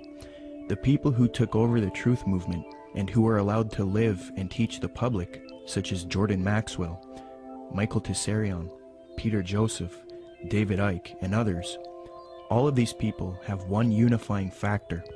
They are all strictly against Christianity, and they are all heavily associated with the New Age, Theosophy, and Freemasonry. I think Jordan Maxwell is somebody who is just deceived. It's my personal opinion, and I could be wrong about this, that Jordan Maxwell is not a paid disinformation agent, or he's not somebody that is a high-level Satanist. I think that Jordan Maxwell is like many of us in the truth movement. We have been deceived by a lot of very clever disinformation. In his case, Blavatsky and the secret doctrine and that whole concept that really got him on a roll. Jordan Maxwell is a person who believes that the entities that he's involved with, that he had experiences with in the desert, etc., were Pleiadians. And I think that he thinks that they chose him to teach the world certain things. So in that context, it's very hard for him, or really anybody, to break free of that paradigm, because in that paradigm he gets to be this super special individual, and we all are vulnerable to that. If we have supernatural experiences where entities tell you that you are the chosen one and that you're going to do something, it's very hard not to believe them, because that's what you want. And so it's very hard, and of course, in doing so, in thinking, okay, these guys, these Pleiadians are on my side, when in actuality they're demons, they would coax him to do certain things, like he mentioned later, to go into these seances or whatever. In doing that, they can have more control over him, because they're demons and they have a system to get more control over a person. And if they do that, then he can start to be used more thoroughly by them, and he can do exactly what he promised them that he would do, to be a channel for them. And that's what his life has been about, being used, despite his probably very good intentions. He has been a tool of the New World Order.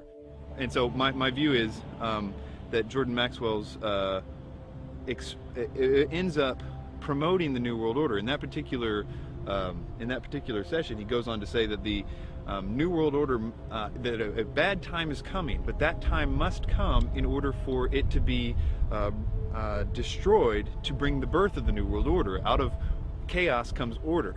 So he was saying that the old system must be destroyed to come the new system. And that is exactly what the double-headed phoenix rising out of the ashes is all about.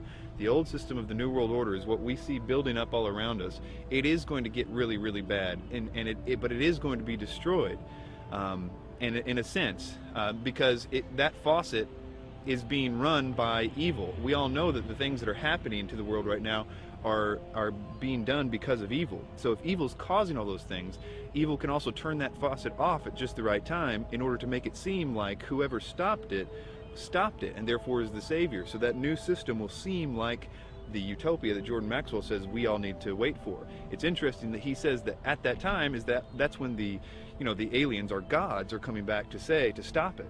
That's the deception. That's what the people in the have been saying of the occultists, saying that that's what the demons are going to do for a long time. It's easy to be seduced, especially in Tsarian's case, who was raised since 11 years old saying this is truth. He was raised by Rosicrucians, raised by these people by his own admission. He was doing the tarot cards at the age of 11 by his own biography. This is the example of being raised in a system, being told one thing is true and the other thing is not. It's biased is what it is, but nevertheless, I think in that reason these people deserve our sympathy. One way or the other, they are deceived. Even if they are intentionally doing it, which is possible in the case of Tsarian, and it's possible in the case of Maxwell too, I suppose. Even if they're intentionally doing it, they have to deserve our sympathy and even our prayers, because even if they're intentionally doing it, they're still deceived. But to wrap that up, Blavatsky and everything that came out of that was what 1 Timothy calls the doctrines of demons, and in the last days people will believe. The New Age and all of that was birthed by Blavatsky, and the New Age ideas will be used to bring in this new world order.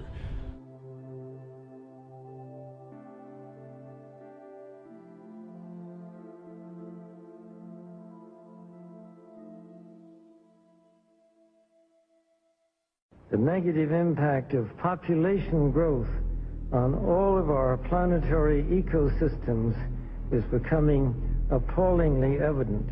Unless nations will agree to work together to tackle these cross-border challenges posed by population growth, overconsumption of resources, and environmental degradation, the prospects for a decent life on our planet will be threatened.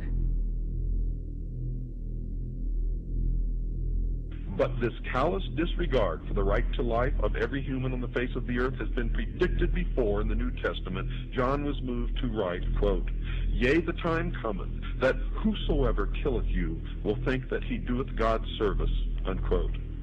The New World Order, ladies and gentlemen, will sail in on a sea of blood. The same New Agers who call for peace, love, harmony, and world unity, when confronted with separatists, for example, fundamentalist Christians, you start to see a darker side to them. They do not appreciate people who will not adopt their New Age views. For example, a major New Age figure, David Spangler, who was in a group known as Planetary Citizens, which was a UN group, stated something to the effect of, we can take all the marshmallows, all the scriptures, all the tablets, and have a jolly good bonfire. So essentially, he's promoting the abolition of these faiths. Similarly, Maharishi Mahesh Yogi, the influential New Age guru sought out by the Beatles, stated, quote, "There has not been and there will not be a place for the unfit. The fit will lead, and if the unfit are not coming along, there is no place for them. In the place where light dominates, there is no place for darkness." See, in his thinking, the fit are the New Agers, and the unfit are those who do not adopt the New Age beliefs. People who are, for example, fundamentalist Christians, Jews, people like this. So essentially, you see a lot of intolerance within the New Age movement. It's not all nice and dandy with these people. You know, they have the mask, they have the appearance of peace, love, harmony, but in their writings, they do come out and say that there is no place for Christians and people who do not accept their beliefs. In the Book of Co-Creation, New Age leader Barbara Marx Hubbard states, quote, "Out of the full spectrum of human personality, 1/4 is electing to transcend, 1/4 is resistant to election. They are unattracted by life ever evolving. Now as we approach the quantum shift from creature human to co-creative human, the destructive 1/4 must be eliminated from the social body. Fortunately, you, dearly beloveds, are not responsible for this act. We are. We are in charge of God's selection process for planet Earth. He selects, we destroy. We are the riders of the pale horse, death." Alice Bailey explained what the New World Order will do to those who refuse to accept it. Quote, "Let us never forget that it is the life, its purpose, and its directed, intentional destiny that is of importance, and also that when a form proves inadequate, or too diseased, or too crippled for the expression of that purpose, it is, from the point of view of the hierarchy, no disaster when that form has to go. Death is not a disaster to be feared. The work of the destroyer is not really cruel or undesirable. Therefore, there is much destruction permitted by the custodians of the plan, and much evil turned into good," unquote. Blavatsky's peer, Aleister Crowley, said an Egyptian entity told him Christianity would be destroyed at the advent of the New Age, quote. A peer of Blavatsky's, often called the prophet of the New Age, Aleister Crowley, claimed to have been visited in the spring of 1904 by an Egyptian entity called Oase, who foretold to Crowley the end of Christianity, unquote. But if you dig deep into the literature, yes, they're going to be extremely intolerant. David Spangler had talked about the Luciferic initiation and these types of things. And we look in the Bible and we can look at like Revelation 13 and where all they that do not receive the mark and the mark of the beast in their right hand or their forehead, you know, are going to essentially forfeit their life. This is how intolerant it's going to become. It's going to be their way or no way. And so, no, they're not going to have any tolerance. I think at first they're going to come as real nice guys, though. I don't think they're going to do that right off the bat. But eventually it's going to get to the point where enough people have bought into it and enough strong delusion is there that, yeah, they're not going to be tolerant whatsoever. Barbara Marx Hubbard states, "The end of this phase of evolution shall come. All will know their choice. All will be required to choose. All who choose to be natural Christs will be guided from within as to how to proceed. All who choose not to evolve will die off. the kindergarten class of Earth will be over, unquote. Robert Mueller, previously mentioned, states, quote, I am surprised that no one has yet thought of creating a pro-Earth, humanity-challenging organization which would put itself in the shoes of our Mother Earth and rejoice whenever humans diminish in numbers or consume less. It would give yearly prizes to people, events, or institutions which achieve a reduction of the human population or of the consumption of Earth resources. The first prize should go to the United Nations, which through its World Population Conferences and anti-population work has prevented 2,200,000,000 more people from being born between 1952 and the year 2000.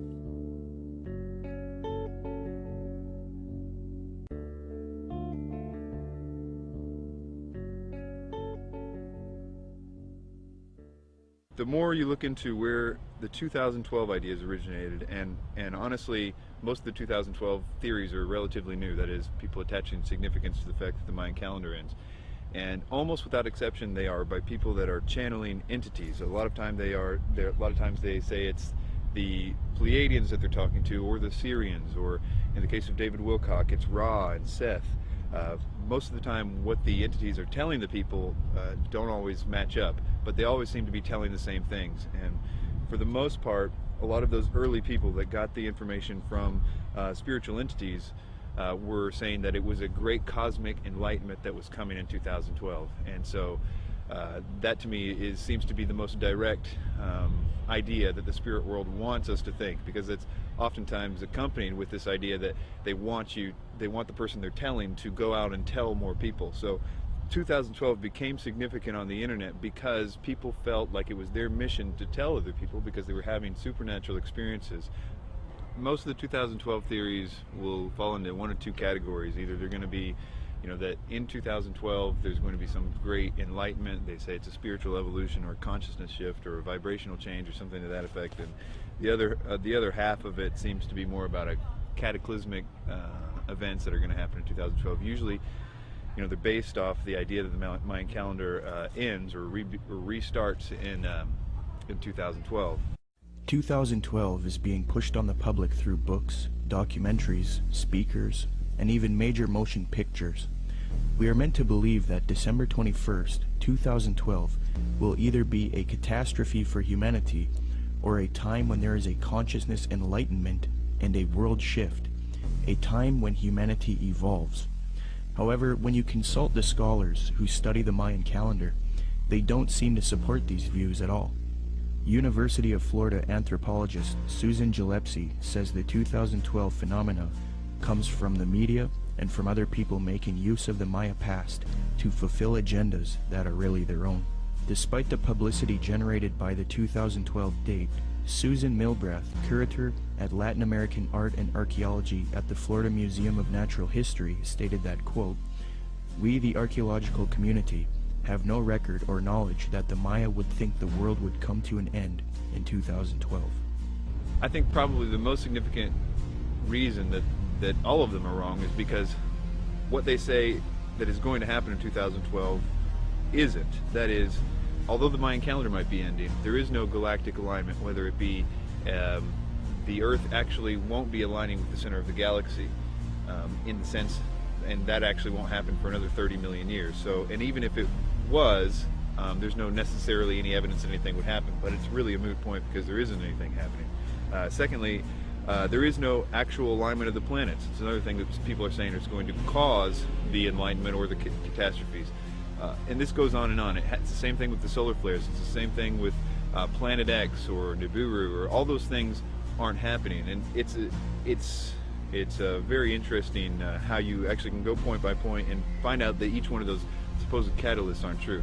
Sandra Noble, Executive Director of the Foundation for the Advancement of Mesoamerican Studies in Crystal River, Florida, states, "To render December 21st, 2012 as a doomsday event or a moment of cosmic shifting," she says, "is a complete fabrication and a chance for a lot of people to cash in," unquote.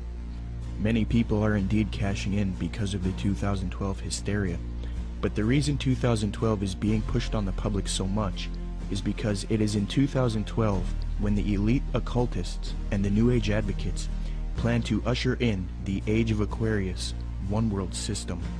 Siri Data points out that the New Age consensus is that the Age of Aquarius One World System will be ushered in 2012. Quote, "It is generally agreed that the actual time that we enter the Age of Aquarius will be 2012. Unquote. Could this whole 2012 concept be propaganda to get people to accept the Age of Aquarius in 2012? Eugene Gallagher likewise notes that the supposed Age of Aquarius is expected to arrive in 2012. Quote, "The term New Age is most closely correlated with the astrological idea that we are about to enter a new age, the Age of Aquarius, which will arrive around 2012. Unquote. Michael P. Mao states, "Yet 2012 does not mark the end of the world as oft predicted, but the birth of a new golden era, popularly known on the Earth plane as the Age of Aquarius." Unquote. Dr. C.L. Pepler explains the New Age view that 2012 is the start of the Age of Aquarius. Quote, "They believe the next age will start around AD 2012 and will be the Age of Aquarius.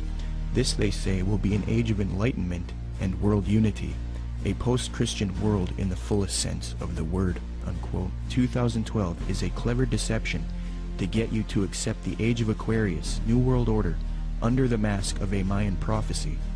In fact, the elite New World Order at the top of the pyramid want the public to believe in 2012, thus proving that they are behind this propaganda.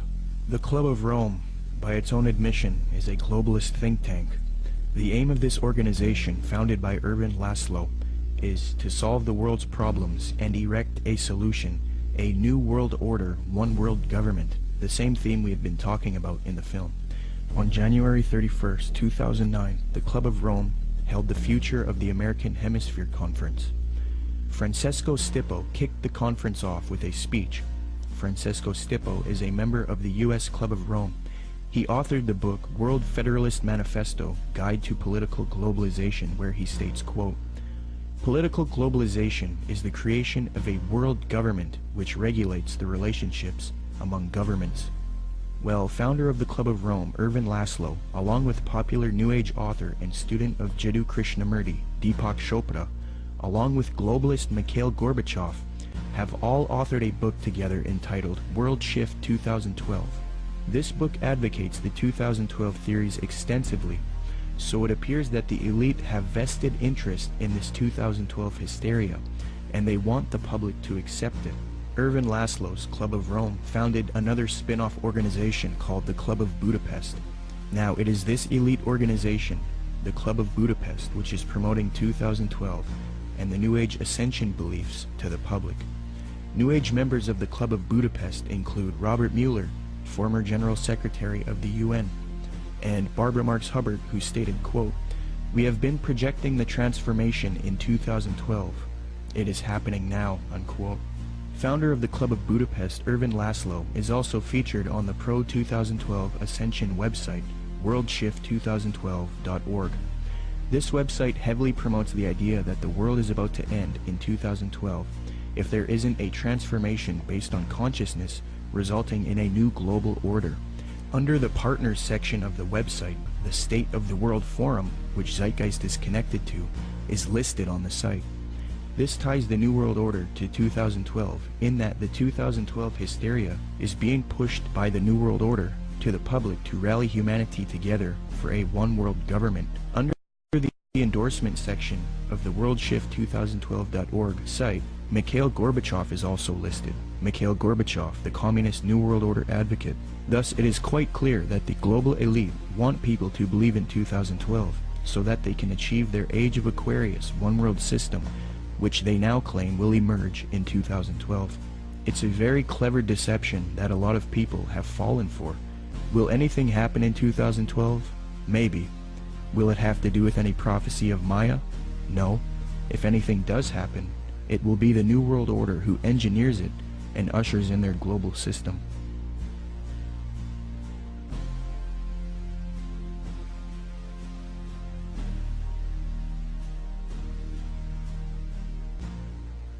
The reason the Christian anti-New World Order researchers have been silenced and replaced with New Age advocates is because the New World Order occultists and New Age advocates hate biblical Christianity.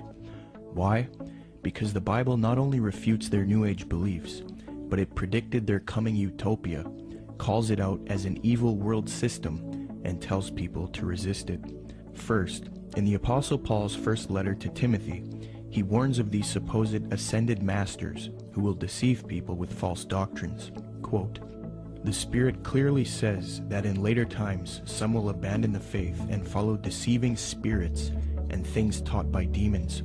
Such teachings come through hypocritical liars, whose consciences have been seared as with a hot iron." Paul also predicts the New Age movement, quote, "For the time will come when men will not put up with sound doctrine. Instead, to suit their own desires, they will gather around them a great number of teachers to say what their itching ears want to hear. They will turn their ears away from the truth and turn aside to myths." New Agers will often claim that the Bible promotes their astrological beliefs. However, in the Old Testament book of Isaiah, astrology is forbidden and identified as an abomination to God. Quote, "Let now the astrologers, the stargazers, the monthly prognosticators stand up and save thee from these things that shall come upon thee. Behold, they shall be as stubble." Zeitgeist's main source, Acharya S., claims that Jesus talks about the age of Pisces in Matthew 28:20, which states, "And teaching them to obey everything I have commanded you, and surely I am with you always to the very end of the age." However, although the zodiac was around in 1st century Palestine, the age concept was not around yet, so the biblical writers could not have been referencing the astrological age.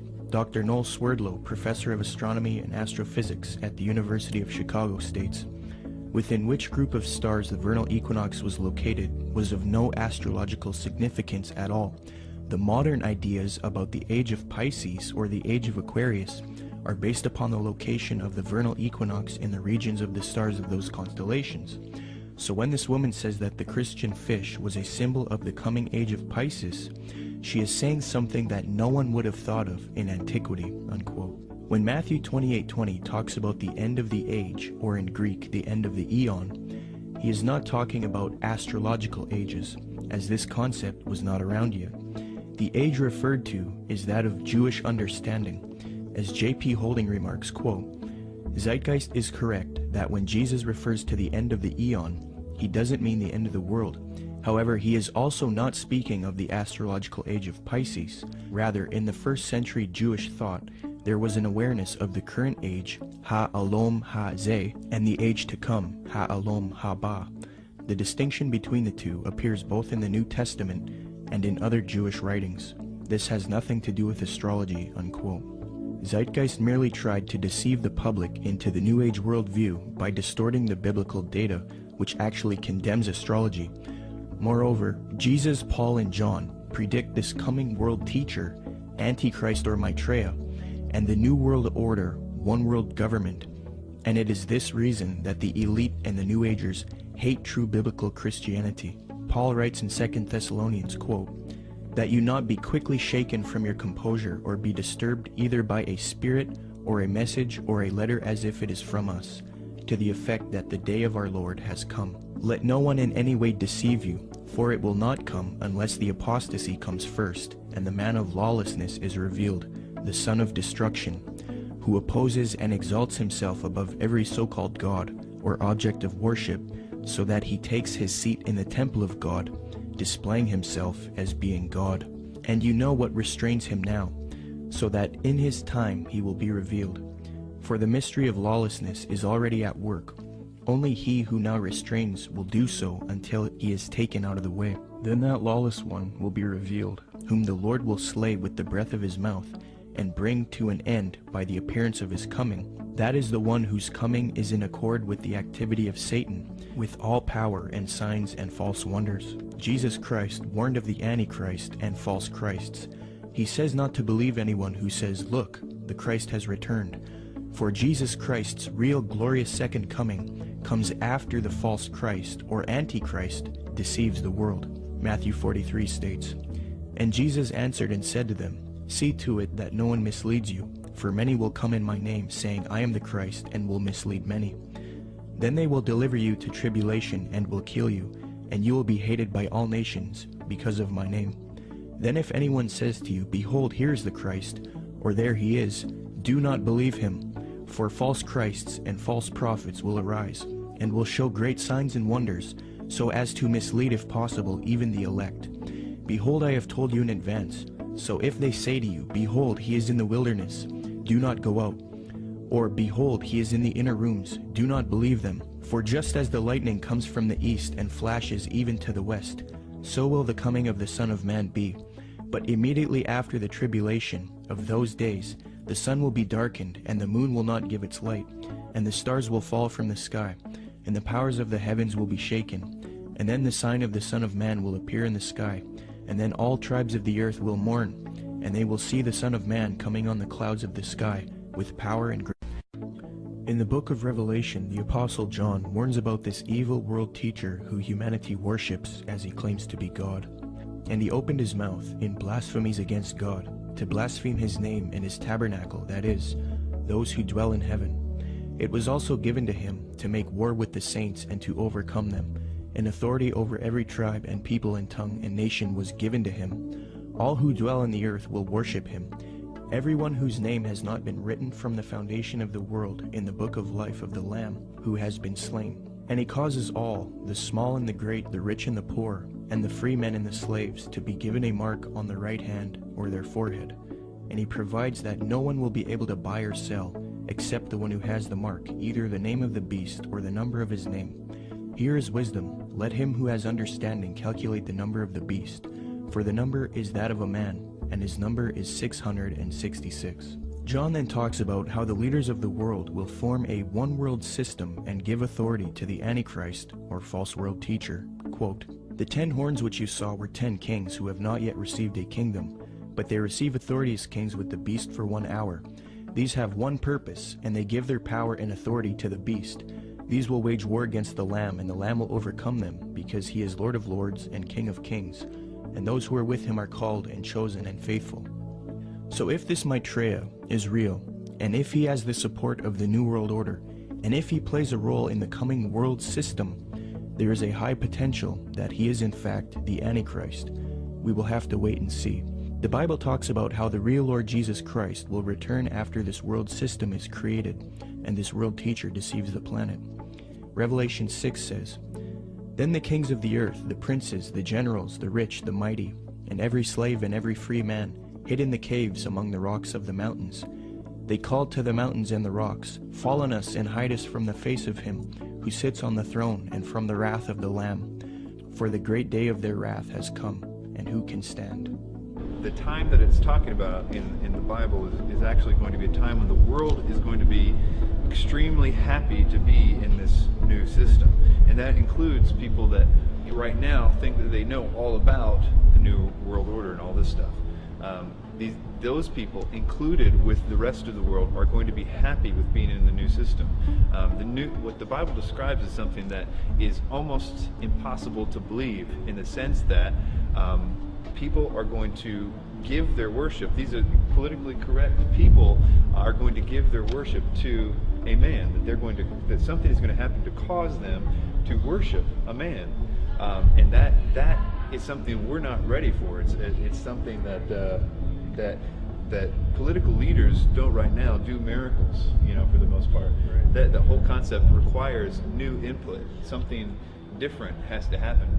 And I think that when you look at what the New Age is saying, what they say is going to happen, what every movie is talking about right now, this idea that there is a new rebirth coming, a New Age is going to be supernatural, that the aliens are going to come back, and all these concepts that if it really happened, we would be, many things would happen, not the least of which would be that we would, as a world, start to be believing in some new sort of doctrine, namely that God doesn't exist, but that we are gods ourselves. And the way that would function is that, well, here are aliens, and they were just like us at one time, and we're going to evolve like them and be more like them. That inherent in that is the idea that we are also gods. The message that the New Age elite don't want you to know is that there is one God, and 2,000 years ago, he entered into creation as Jesus Christ, lived a perfect, sinless life, and willingly died on the cross to pay for our sin. And if we accept Jesus Christ into our heart as Lord and repent of our sin, then we are spiritually saved forever. It is this message that the New Agers hate and want to stamp out. But if you realize that the New Age and the New World Order doctrine is a lie and an abomination, and if you want true salvation and the power to stand with Christ against this coming system, say this prayer with me and become a true child of God. Lord Jesus Christ, I ask you to come into my heart as Lord. I accept what you did for me on the cross, dying for my sin. I repent of my sin and I wish to live a life for you, following your teachings found in the New Testament. Please forgive me of my wicked ways and transform me into a child of God. I pray in Jesus' mighty name, amen. Come, Lord Jesus.